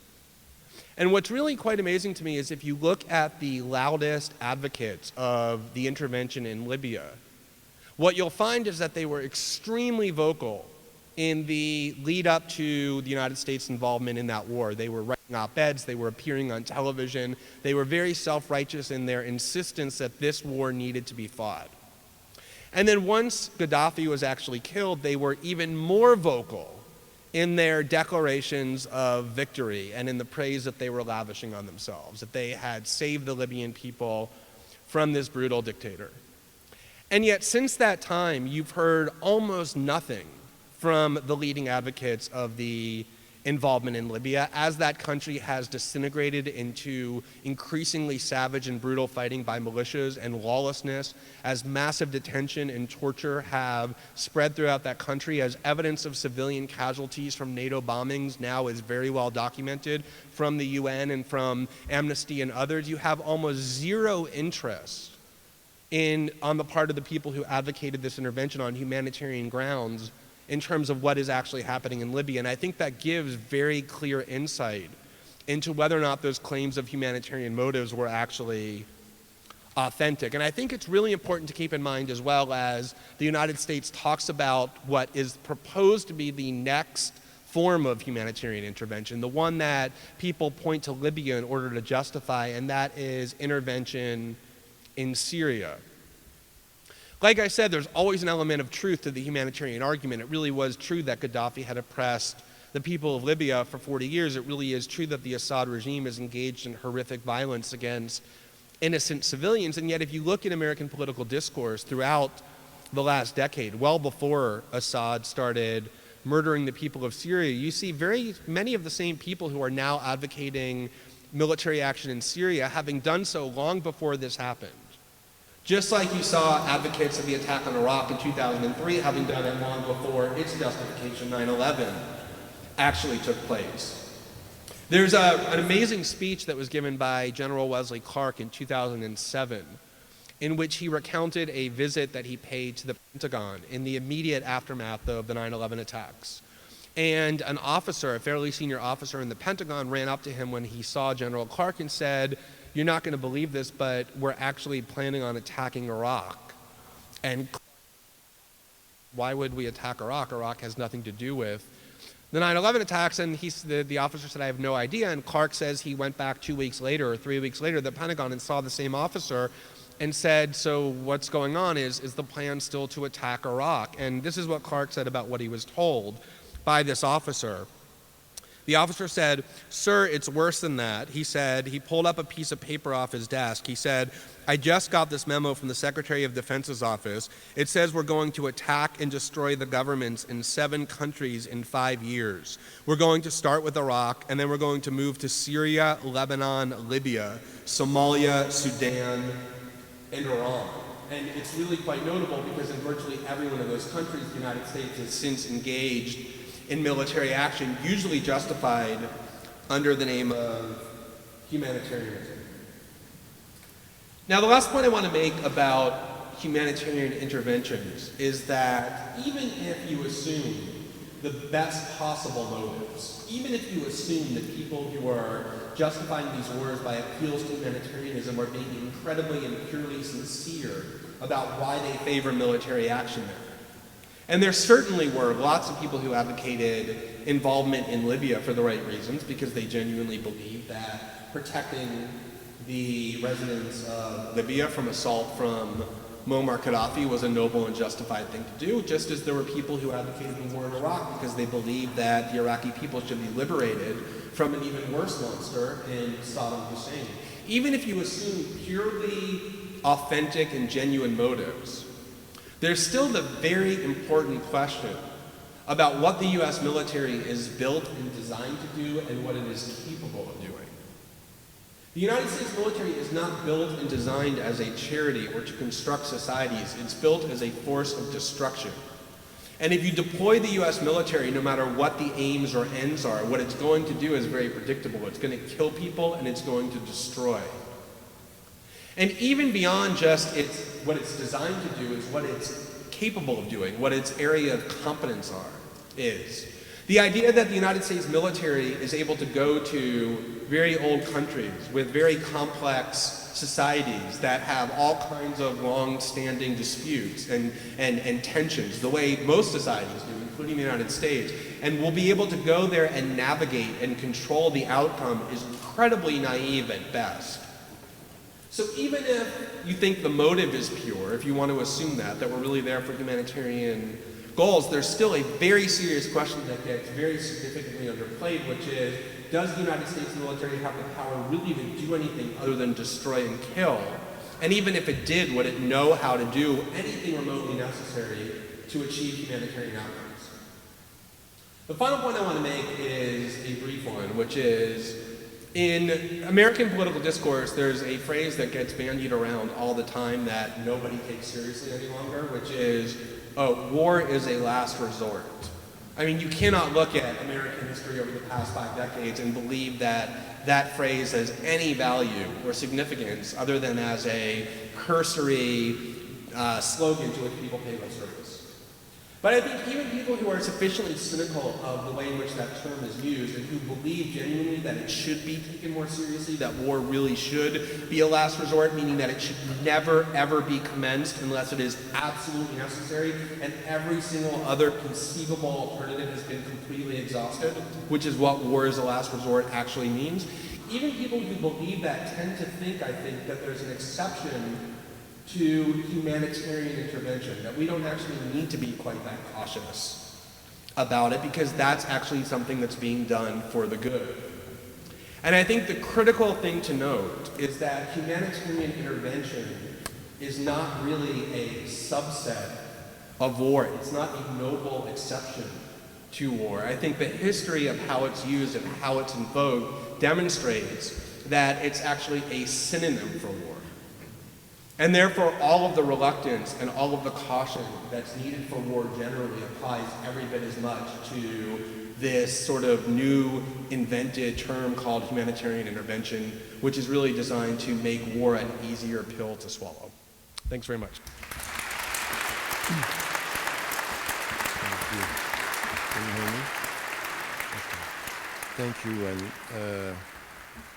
I'm a bit responsible for us starting late, coming from Boston and not finding a flight. So sorry for that, and thank you for being here. I think as an introduction, I think that what we heard from the three interventions and discussion here, it's really when we try to understand what is happening and the way we are dealing with the issue, it's really to try to understand the policies, how they are decided and how they are explained.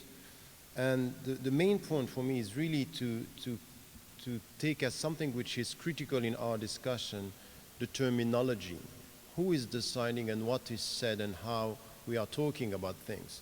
Because behind the terminology there is everything that we can get here is who is talking, about what and in which way we are dealing with issues, and the freedom fighters of today can be the terrorists of yesterday, and the terrorists of today are the opposite, is really the way we look at things.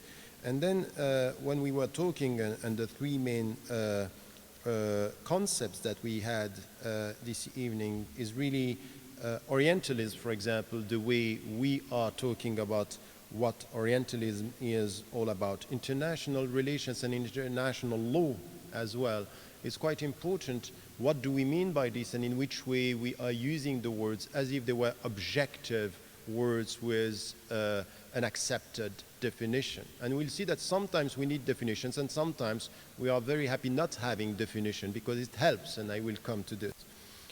Exactly the same when it comes to humanitarian intervention here.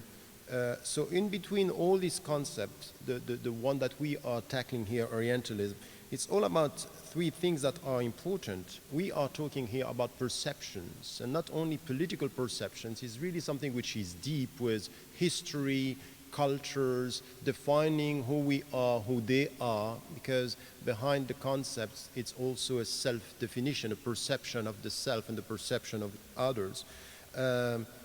And it's also something that have been said, Professor Bassiouni repeated this in his talk many times, and I think that it's quite important always to connect terminology with power.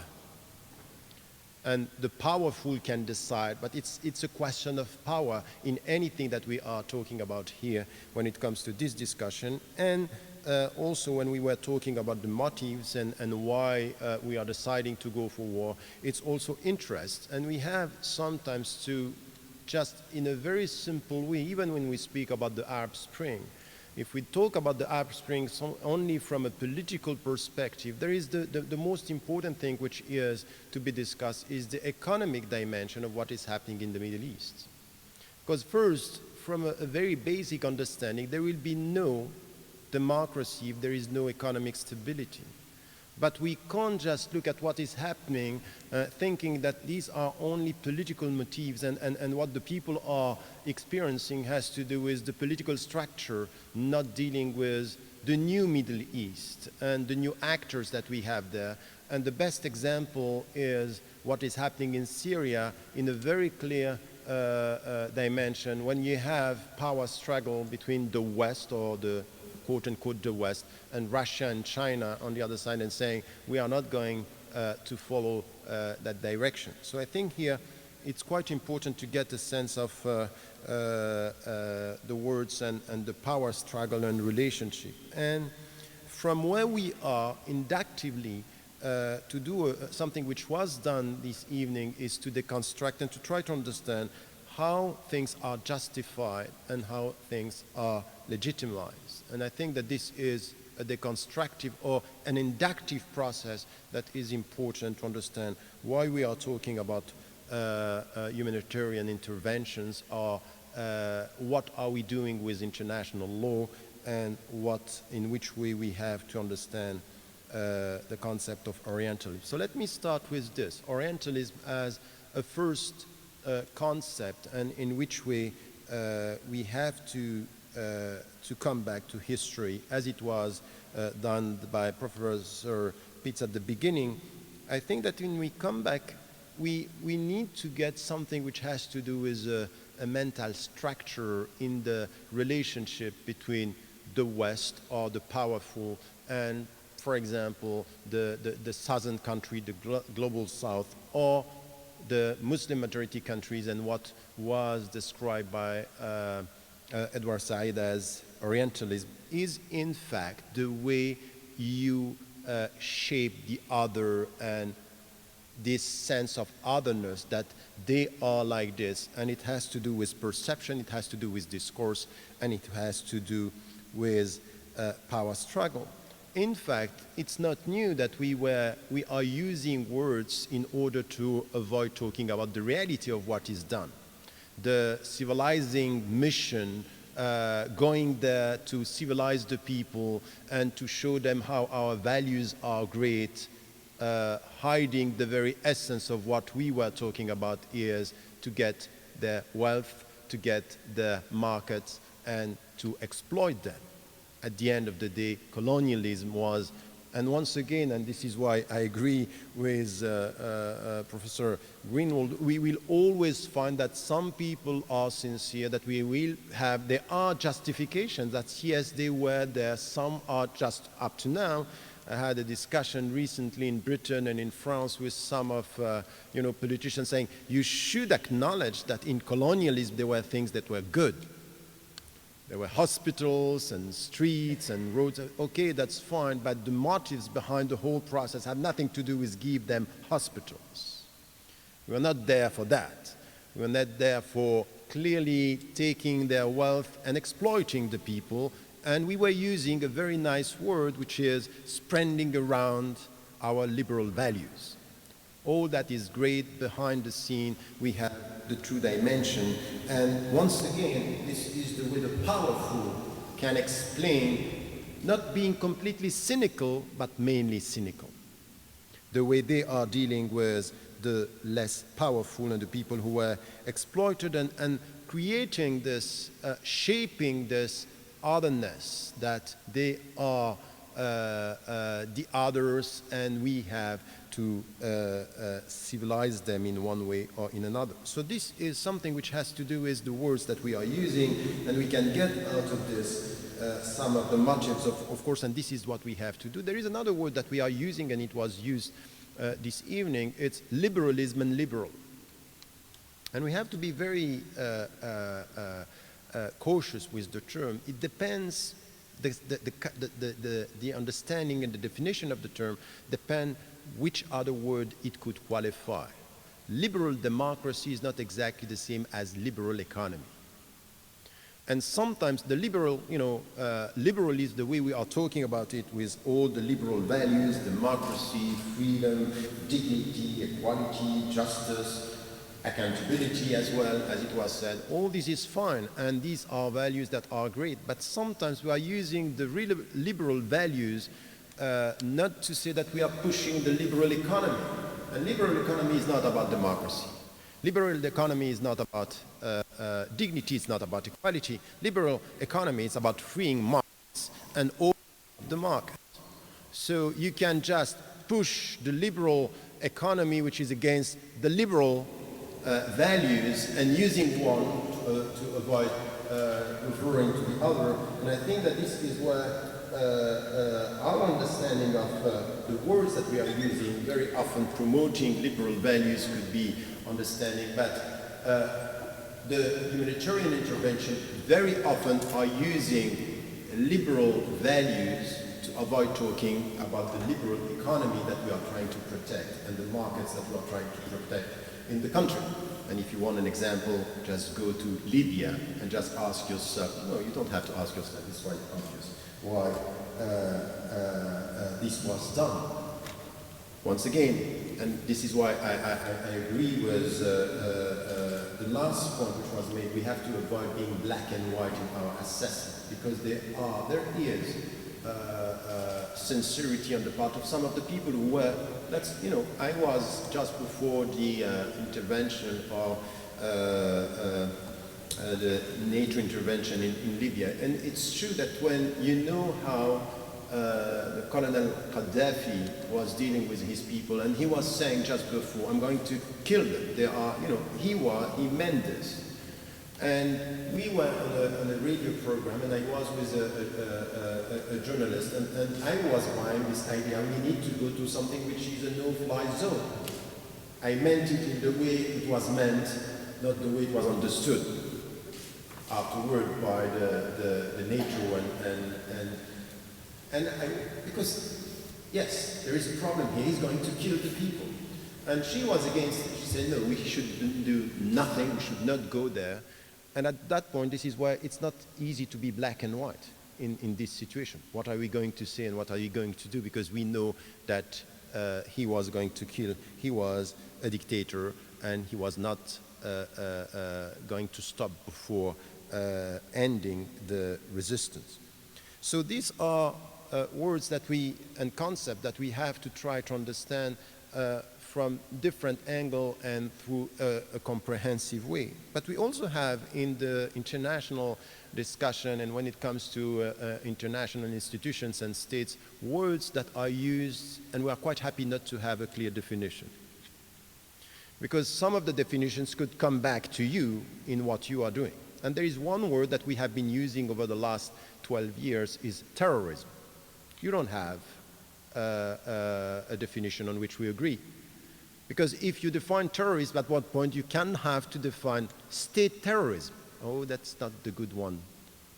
So I think that humanitarian intervention, we don't have a clear understanding, and then this is why this lack of clarity in the way we define the words is used also by the powerful in order to avoid responding to some of the question and what we said about also our responsibility towards the poor people or the people who are oppressed. Political responsibility is something which is so wide that you can put anything that you want in it. So a lack of clarity, clarity in our way of defining the words that we are using. Now the second, so this is the first part, is really for us when it comes to this discussion to question the terminology, to question the definition, and out of our questioning the definitions to come to the real political question and economic objectives that we can find behind the terminology in something which is still a very simple relationship which has to do with domination and power struggle and the way the powerful and the people who are oppressed are dealing with the words. And the way we can see this is the quotes that we had, Gaddafi saying, I'm supporting the oppressed, and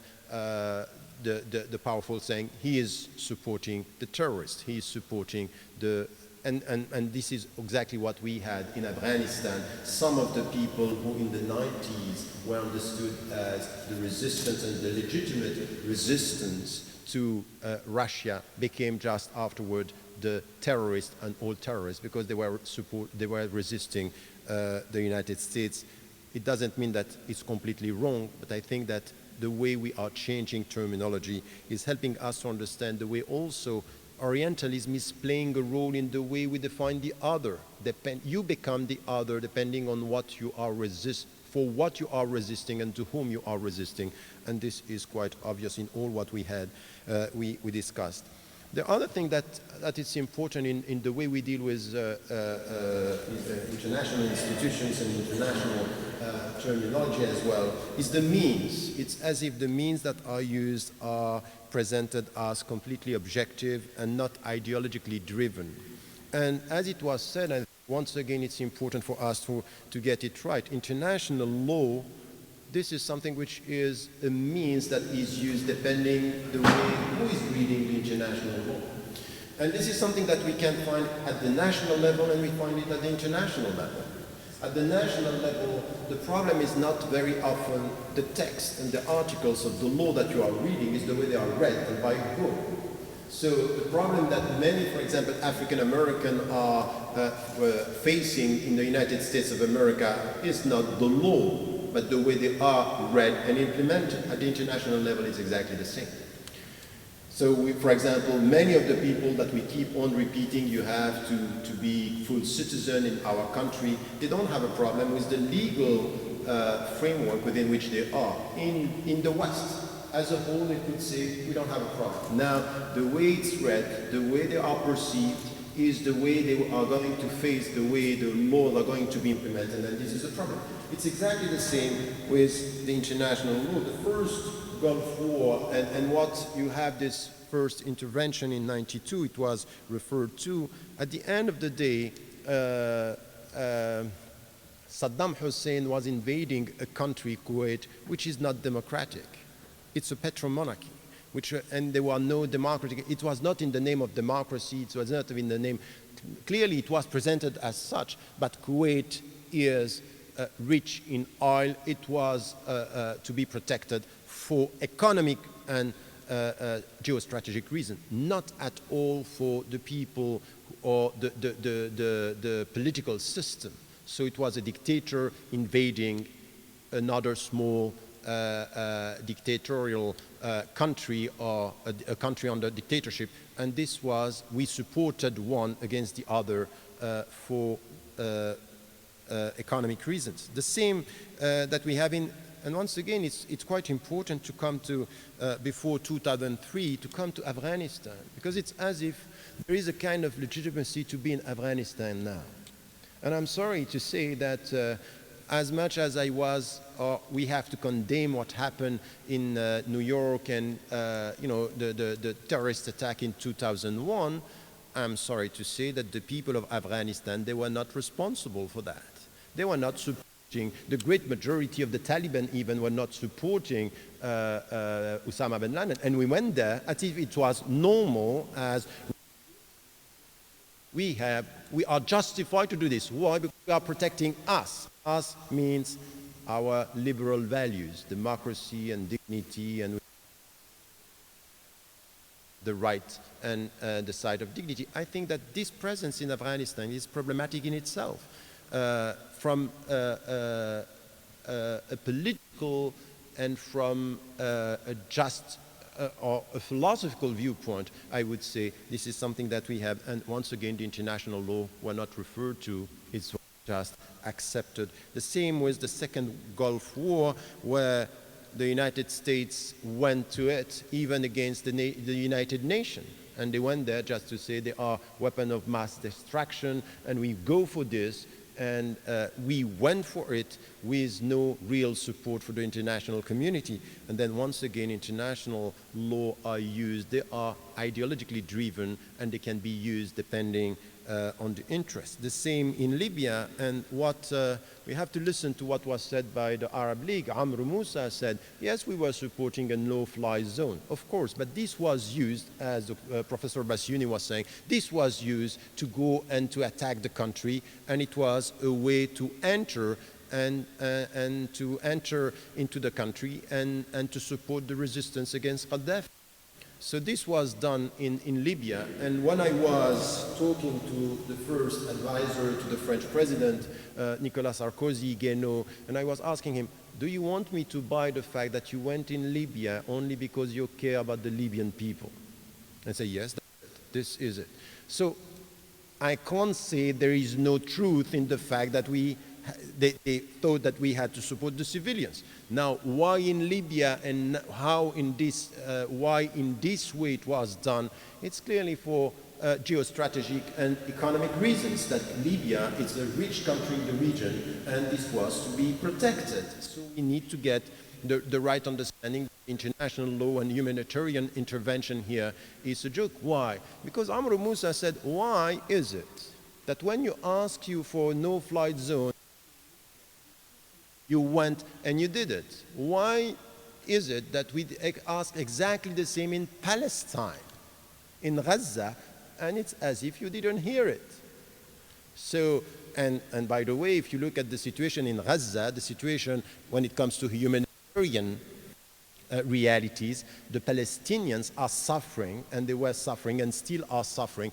But once again, this is done depending on the interest and in which way this is going to be used. So there is a rhetoric here, and the means, the international instruments that we are using and the wording that we are using are just translating this on the ground. And once again, you might be critical towards the Iranian regime, and I think that we should be critical towards the Iranian regime, but to buy what is said now that it's the great, threat to peace in the region because it can get a nuclear weapon, and to act on that in a complete unequal way when it comes to, okay, and what about Israel having this? And when Günter Grass is asking the question, saying Israel with the nuclear weapon is a danger for peace in the region, the only answer he got, anti-Semitism.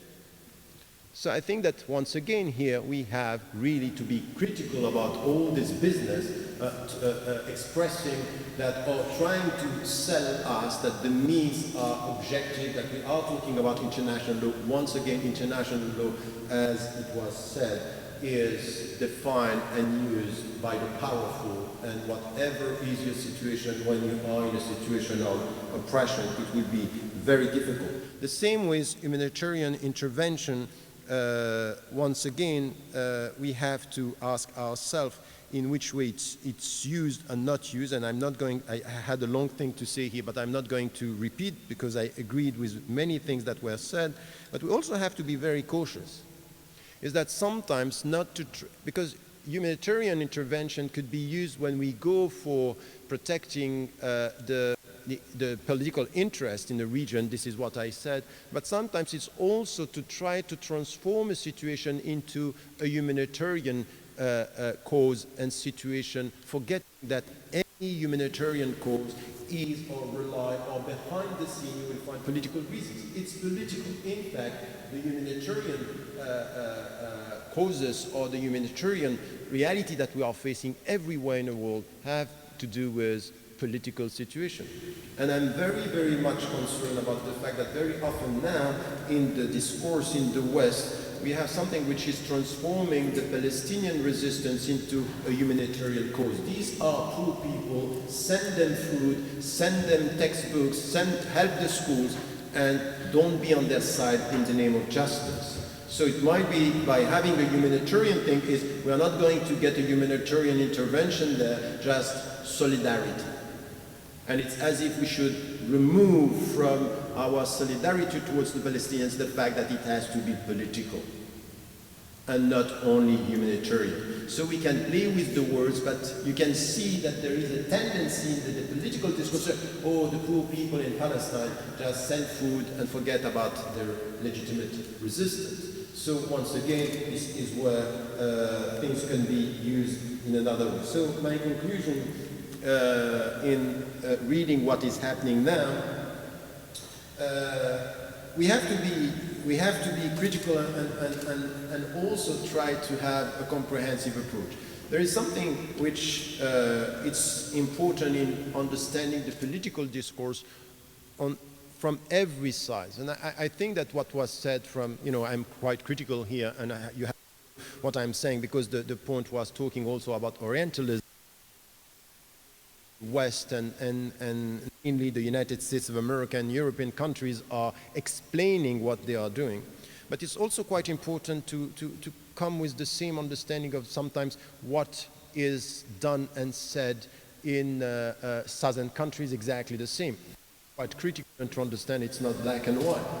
Because this tendency to translate everything into we are the oppressed, we are the victims, and we are resisting, if we are not quite clear and articulated in the way we deal with it could just lead us to something that is advocating violence in a blind way.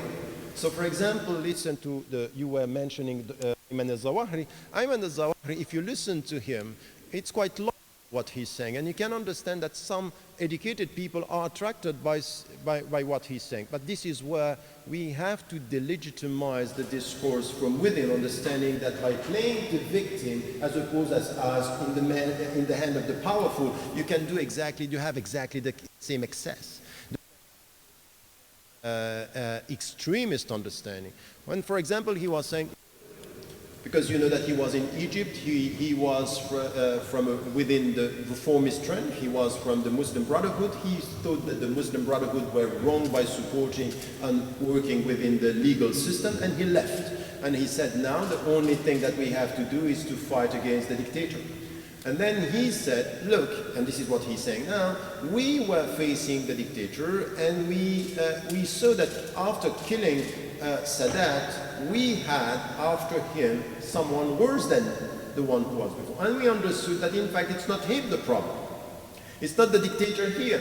The dictator is just supported by people, and that we need to target the people who are supporting the dictator. So we go from national jihad on the defensive, legitimized by the fact that we are defending our dignity because we are facing dictators, to a global jihad. So we need to kill, to target the supporters, the United States of America or the Europeans. There is a lot that Mubarak and before him Sadat were supported. Is where you have to deal with this discourse to show how much this understanding that you resist the dictator is right, but now to come to a global jihad and say whoever is supporting through election the people who are supporting the dictator, his blood is lawful. We have to come with an Islamic discourse saying this is wrong. So we have also to deconstruct the terminology.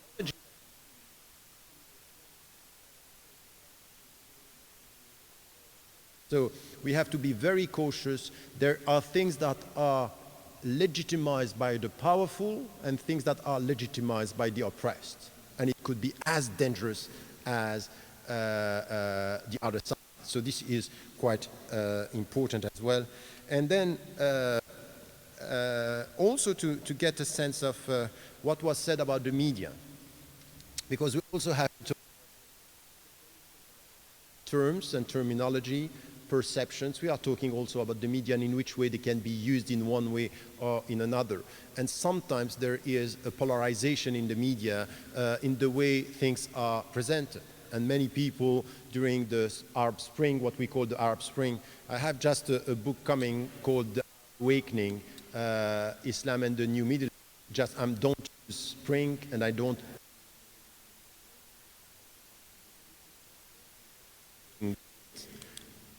hopefully something will happen. I'm cautiously optimistic, but I think that we have to be look at what happened and the way it was covered by the media. It's because very often the people say we had CNN, we had Fox News coming from the States, and now we have Jazeera is all the other media. It look at in the way they were portrayed.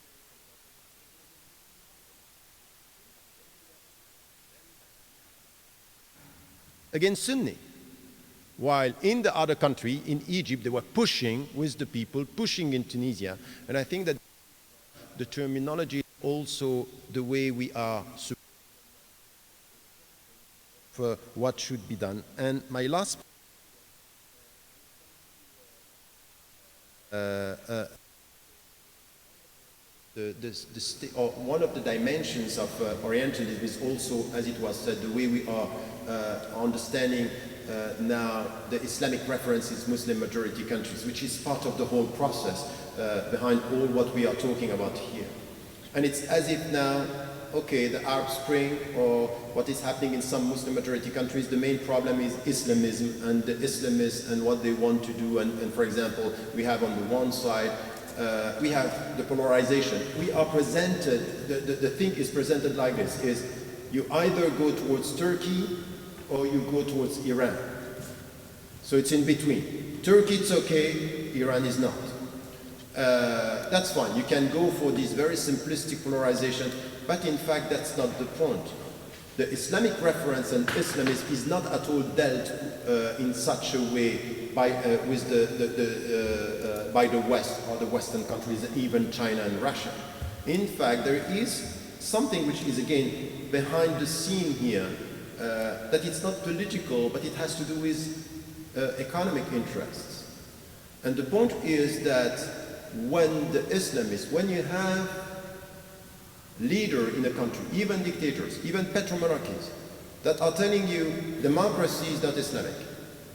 Women's rights, you know, even the women cannot drive.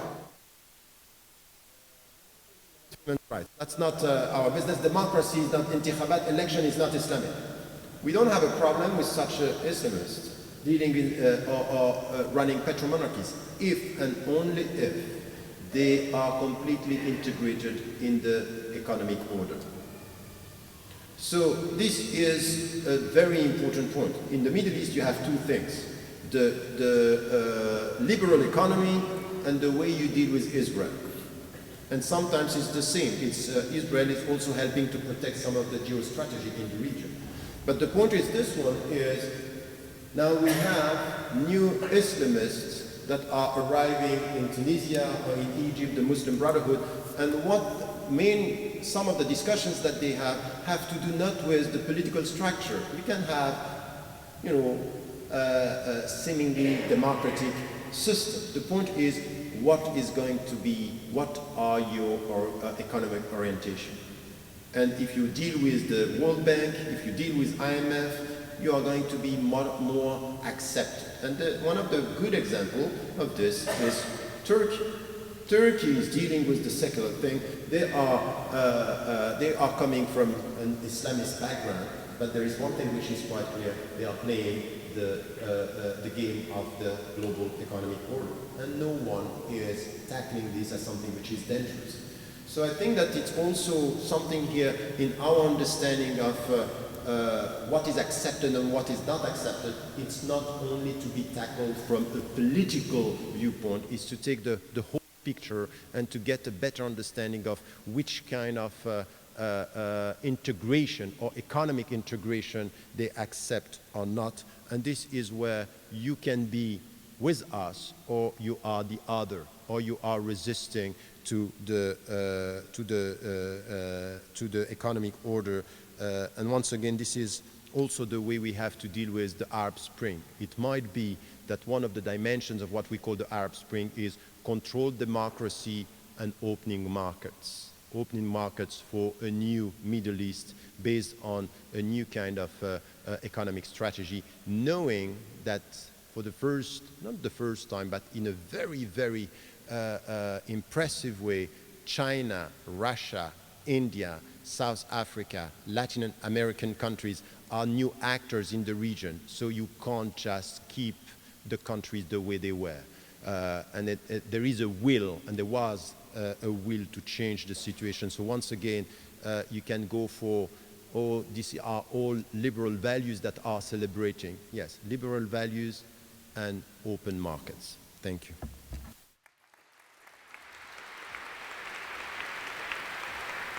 And thank you very much from our speakers. We're going to take some questions and answers. What we're going to do is try and take at least 3 questions per session. We have a microphone up here, if you can line up here. Please try and keep your questions and comments to about 30 seconds and minimize on the comment part. Please try to end with a question. So if anyone wants to come up. I also encourage students if they want to come up here. Great. Thanks for being here again. I'm going to ask you to apply your ideas to a specific contemporary example. If this is too simplistic a question, please feel free to explain why it's too simplistic. But what should be, hypothetically, ideally, the response of the international community to Syria? And more specifically, what should be the response of the United States to Syria in an ideal world? I have a question about a possibility or a third possibility that wasn't discussed in the in our discussion about Orientalism today, which is that there is this inheritance in Enlightenment political thought, and there's several examples of it, but I'll just choose Kant, of a kind of semi-Orientalist critique of imperialism, which, so if you think of Kant's Perpetual Peace, for example, he's a polemic against Genghis Khan and the Mongols, and he tries to make it seem as if imperialism is a sort of Eastern phenomena that is unbecoming of a Western constitutional state. And I don't know how to approach this or confront it, and I'm wondering if Professor Pitts and Professor Ramadan can maybe brush on that. I have two quick questions. If the panelists can address, I heard a lot about political war. There's no religious community wars. How did religious communities or religious societies justify just wars? So there was a lot of dialogue about political wars, but in terms of religious communities. The second question is, how do we change the dialogue from a post, and use Orientalist or the colonial or the West? Can we start creating a dialogue where we're including Latin America, Asia, China, and stop deconstruct the psychology of the dichotomy of the West and the non-West? So how do we make that push a little bit further? If we continue to label, Dr. Ramadan was talking about terminology, how do we start to unterminalize all these terminologies so that we're not being part of the perpetual cycle?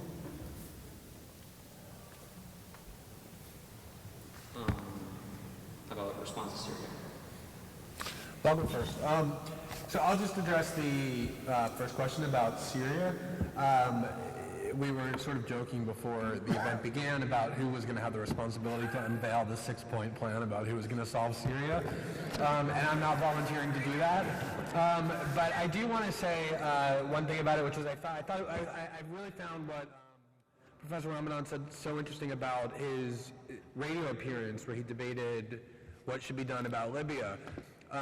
Because I think it's very instructive in this regard, because here you have, a critic of imperialism and U.S. foreign policy basically saying, well, I actually wanted the international community, which would obviously include NATO and the United States in some significant role, presumably, to protect at least Benghazi and probably Libyans in general from the aggression of Colonel Gaddafi. And I think any of us who, even the most extreme skeptics of intervention, are completely sympathetic to that idea, because here you have a vulnerable population that could very well have been slaughtered. Maybe they wouldn't have been, maybe it was exaggerated, but it was certainly a possibility.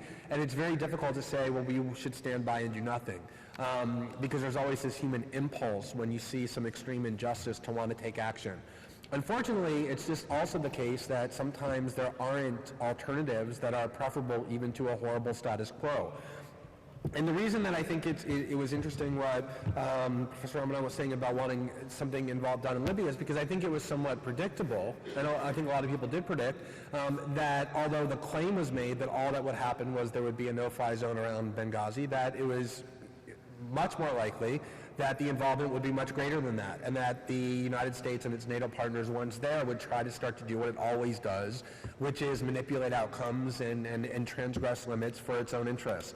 And so I think when you think about Syria, it's just as tempting to say you cannot stand by and watch the Syrians be slaughtered by the Assad regime. At the same time, if you start thinking about involvement by the United States and its allies, it's inevitable that their influence will mean trying to manipulate outcomes in Syria, not for the interests of the Syrian people, but for the geopolitical goals of the United States, of Israel, of its allies. And so I think we need to be very careful about looking at a horrendous situation and wanting to act, which is a natural human temptation, without realizing that as horrendous as it is, it may be the least bad of all alternatives, and that even if you wish the United States or other countries were willing to intervene in this idealistic way, that just isn't what happens. And I think it's a hard thing to do to offset that impulse to act with this more abstract realization, but I also think it's very important.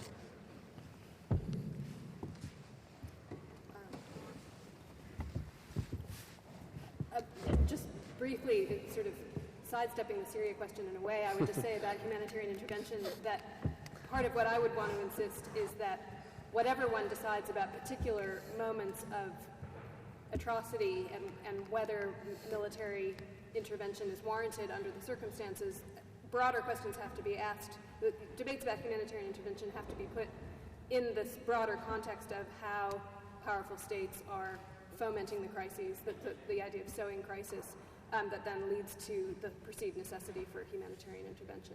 So all of the places that where we continue to support dictatorship and we're not thinking about humanitarian intervention now but may have to in 10 years, that's where I would want to direct our attention.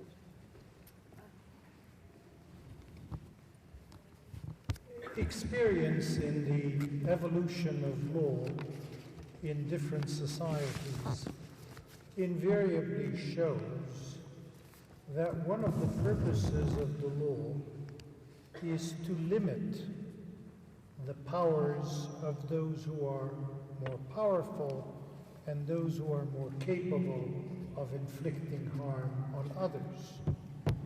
The technique used is a very simple one, and that is to define very carefully the social interest that is sought to be protected, and to list all of the elements of the violation in order to be able to ascribe responsibility in a clear way. More importantly, it is done in a way that you can apply the same criteria, the same elements of crime to all similar situations so that you have the same application of the law to others.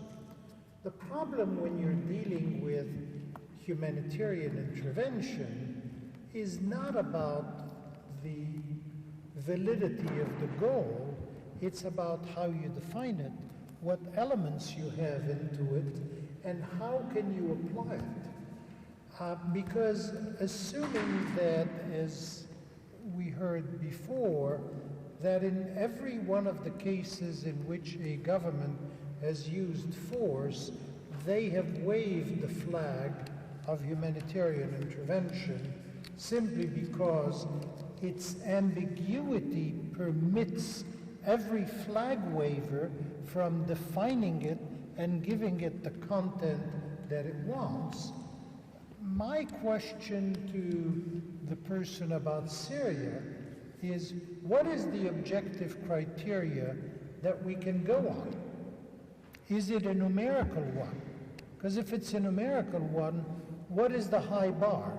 Is it Cambodia with 2 million people, Bangladesh with 1 million people, Biafra with 1 million people, Rwanda with 800,000? Where is the bar? If it's an objective criteria. How do we do that in relationship to the population? What else do we take into account? And that's why, to a large extent, the responsibility to protect has failed, because the international community has never been able to establish objective guidelines or criteria. More importantly, the international community has never wanted to say in advance that we are seeing warning signs that require us to do something before the tragedy occurs.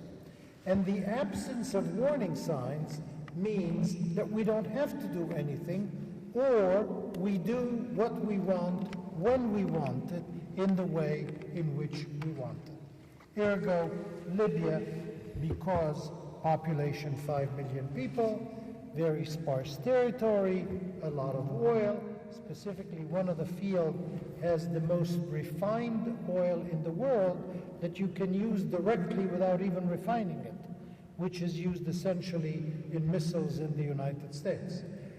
Not the same thing in Syria. In Syria you have multiple political interests, each one is holding the other almost in check. Israel has an interest in making sure that the Assad-type regime, which has made sure that there were never any attacks on Israel from Syria, that the successor regime provides it with that type of security. The United States has an interest in making sure that Iran's influence in Syria, in Lebanon, and elsewhere is curtailed, and therefore it has another interest. Russia has an interest in maintaining its naval base on the Mediterranean, which is the only naval base it has in the Mediterranean, as well as some influence and possibly of entering the markets in the Arab world, as does China. China has penetrated the economy of the Sudan in a particularly marked way and could very well do the same for the rest. So you have a completely different situation. Bottom line is, each situation is sui generis, and as a result it becomes very difficult to have objective criteria that you can objectively apply to each and every situation. And that's why, to a large extent, you see all those gray areas which allow for the elastic to be pulled up as much as the interests of various states have it to pull. So the answer to Syria is, in my opinion, impossible to answer. My guess is if the casualty reaches 10,000, then people will say there's a humanitarian crisis and something will be done. But in the meantime, there will be the search for a sort of a transitional government that would satisfy all the political interests at stake. If they find this formula, then Assad falls and the situation is stabilized.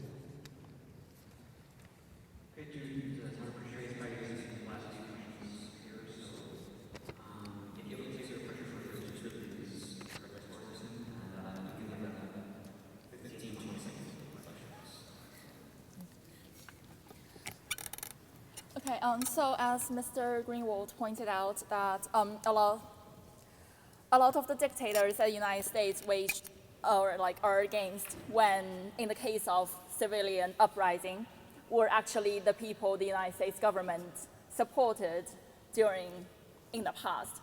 And on the other hand, we also know that a lot of leaders of different countries need to carry out conflicting strategies at different points, answering to different scenarios, including like Thomas Jefferson's purchasing of Louisiana. So is it just a consequence of sheer political self-interest and hypocrisy, or could it also be attributed to the difficulty and often conflicting scenarios of governing itself? On the other hand, I come from China, and I know there are a lot of people, activists, dissidents, advocates, however you call them, in my country and also many other parts of the world, who see the attitude and actions of humanitarian aid or whatever of the United States as a great beacon of hope to carry out their own fight and advocacies.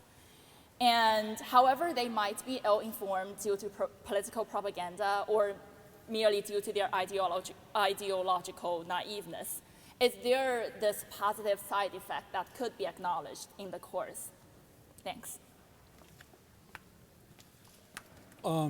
Yeah, I guess to be brief, I want to speak to Professor Bassiouni's point that there is no answer to Syria. And I think that there's no answer in the context of the way it's presented here tonight in humanitarian intervention, because that's irrelevant to Syria, because there is no humanitarian feelings from any of the powers. The too many interests are challenged. And every crocodile tear that the Syrian people have managed to squeeze out of these powers has been bought at the price of blood and life and heroism of the people. And the context to see Syria in is the context of revolution. It's the context of the continuation of the Arab Spring and all the great uprisings in Europe and in the United States, Occupy Wall Street. Everything that's followed from that is the only context in which to see what's happening in Syria now in any kind of positive way. And I would just like to make that statement. I know I don't have much time. And Professor Bassiouni, thank you for bringing out the lack of care that these powers have. I've respected your work since You work on the Balkans. You don't remember me? I met you in the doorway at DePaul. I was passing out leaflets in support of the Bosnian people, and we had a nice talk. Thank you.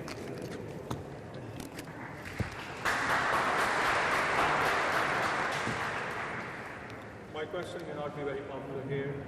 It's for Dr. Tariq Ramadan. So, you referred to the economic undertones of intervention in war before.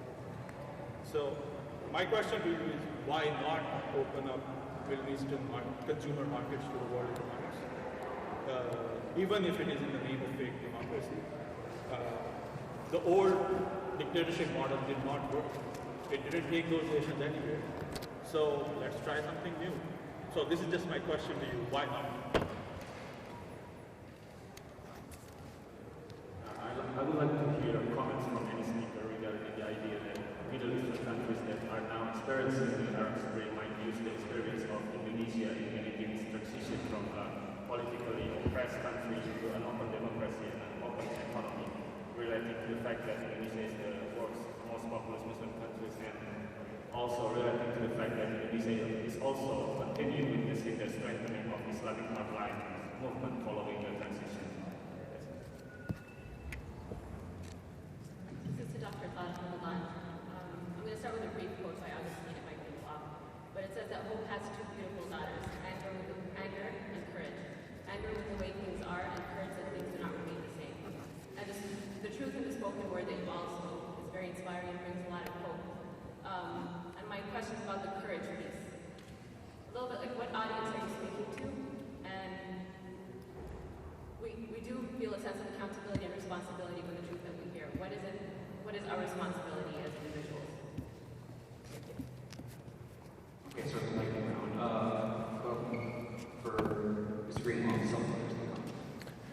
Yeah, I'll just answer that briefly. I think it's clearly true that any government has conflicting interests. On the one hand, it wants to promote its own interests and the interests of its citizens. On the other hand, it wants to at least appear to be consistent with the values that it claims to be pursuing. And so, of course, it's the case that the reason the United States supported dictatorship throughout the Middle East isn't necessarily because it had malignant motives in the sense of wanting to suppress democracy for its own sake. It's because if you look at the opinions of the populations of those dictatorships, those opinions are adverse to the policy goals of the United States. So if you look at public opinion polls now and you ask what are the countries that are the greatest threat to world peace, the answer is overwhelmingly in all of these countries are the United States and Israel. Iran barely ranks. If you ask, is it a good thing for Iran to obtain a nuclear weapons capability, overwhelmingly people say that it is. If the public opinion of these countries was able to express itself rather than being suppressed,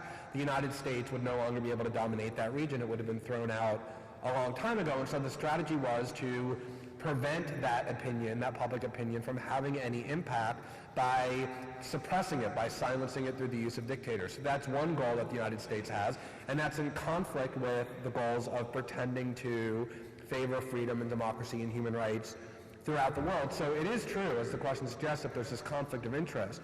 Clearly, though, the United States has decided every single time these interests conflict to pursue its own self-interest at the expense of freedom, democracy, and human rights. That's the reality. And so I think that's always the reality that needs to be kept in mind first and foremost when we ask whether we want the United States and its allies to engage in military force in that part of the world, even if it's saying that it wants to do that in the name of noble motives.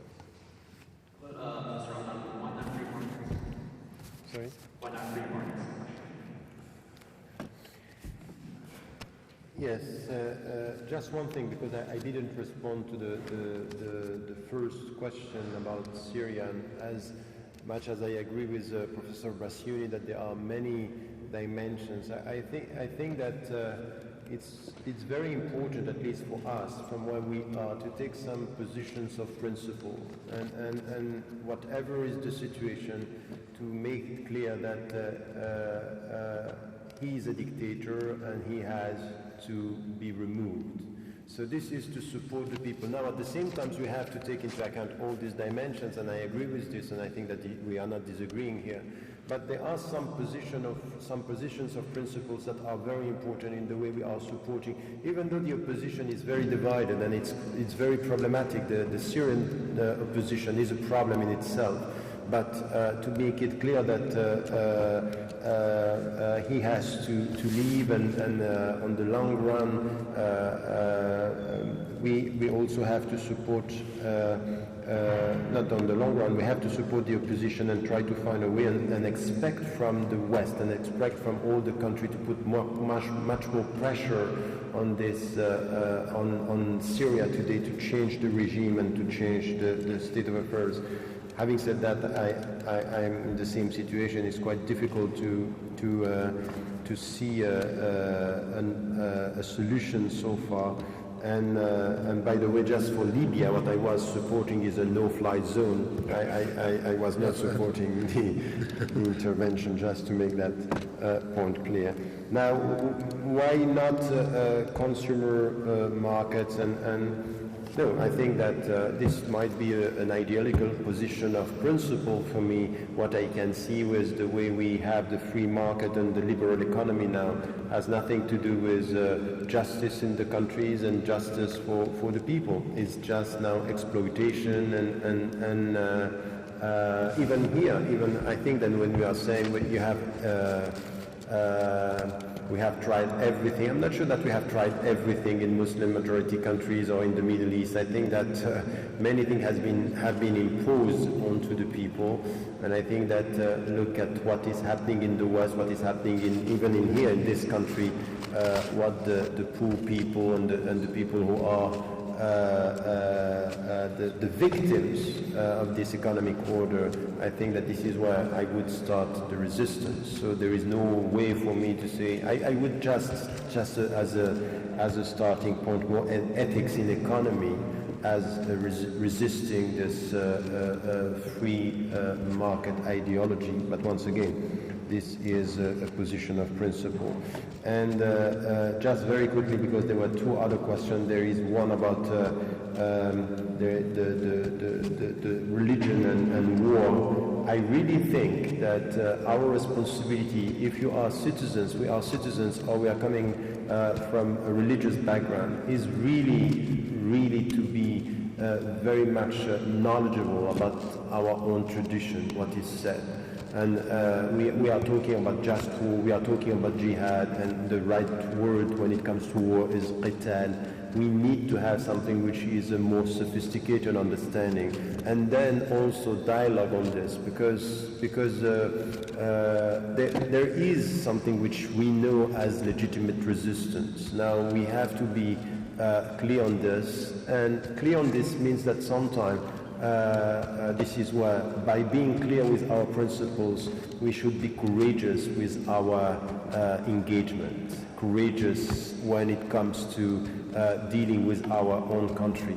I remember when I came in this country just after September 11, and when the pressure was, you are with us or against us, is to have the courage to say never. This is not the way we deal with ethics. It's not you are with or against. We are with our principles, and sometimes we can be against you and against what the others are doing. So I think that this is why we need to be much more vocal in the way we are dealing with such issues, and to talk about everything. No hierarchy when it comes to repression. And I think that the best thing that the American Muslims can do in the United States of America is to stop only talking about Muslims being oppressed, but to be clear on the fact that we are talking about human beings, and any human being who is oppressed, we are on his or her side.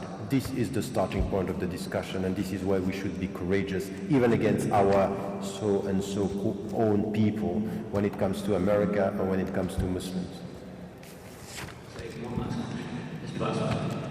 Thank you so much for the presentation today. I learned a lot.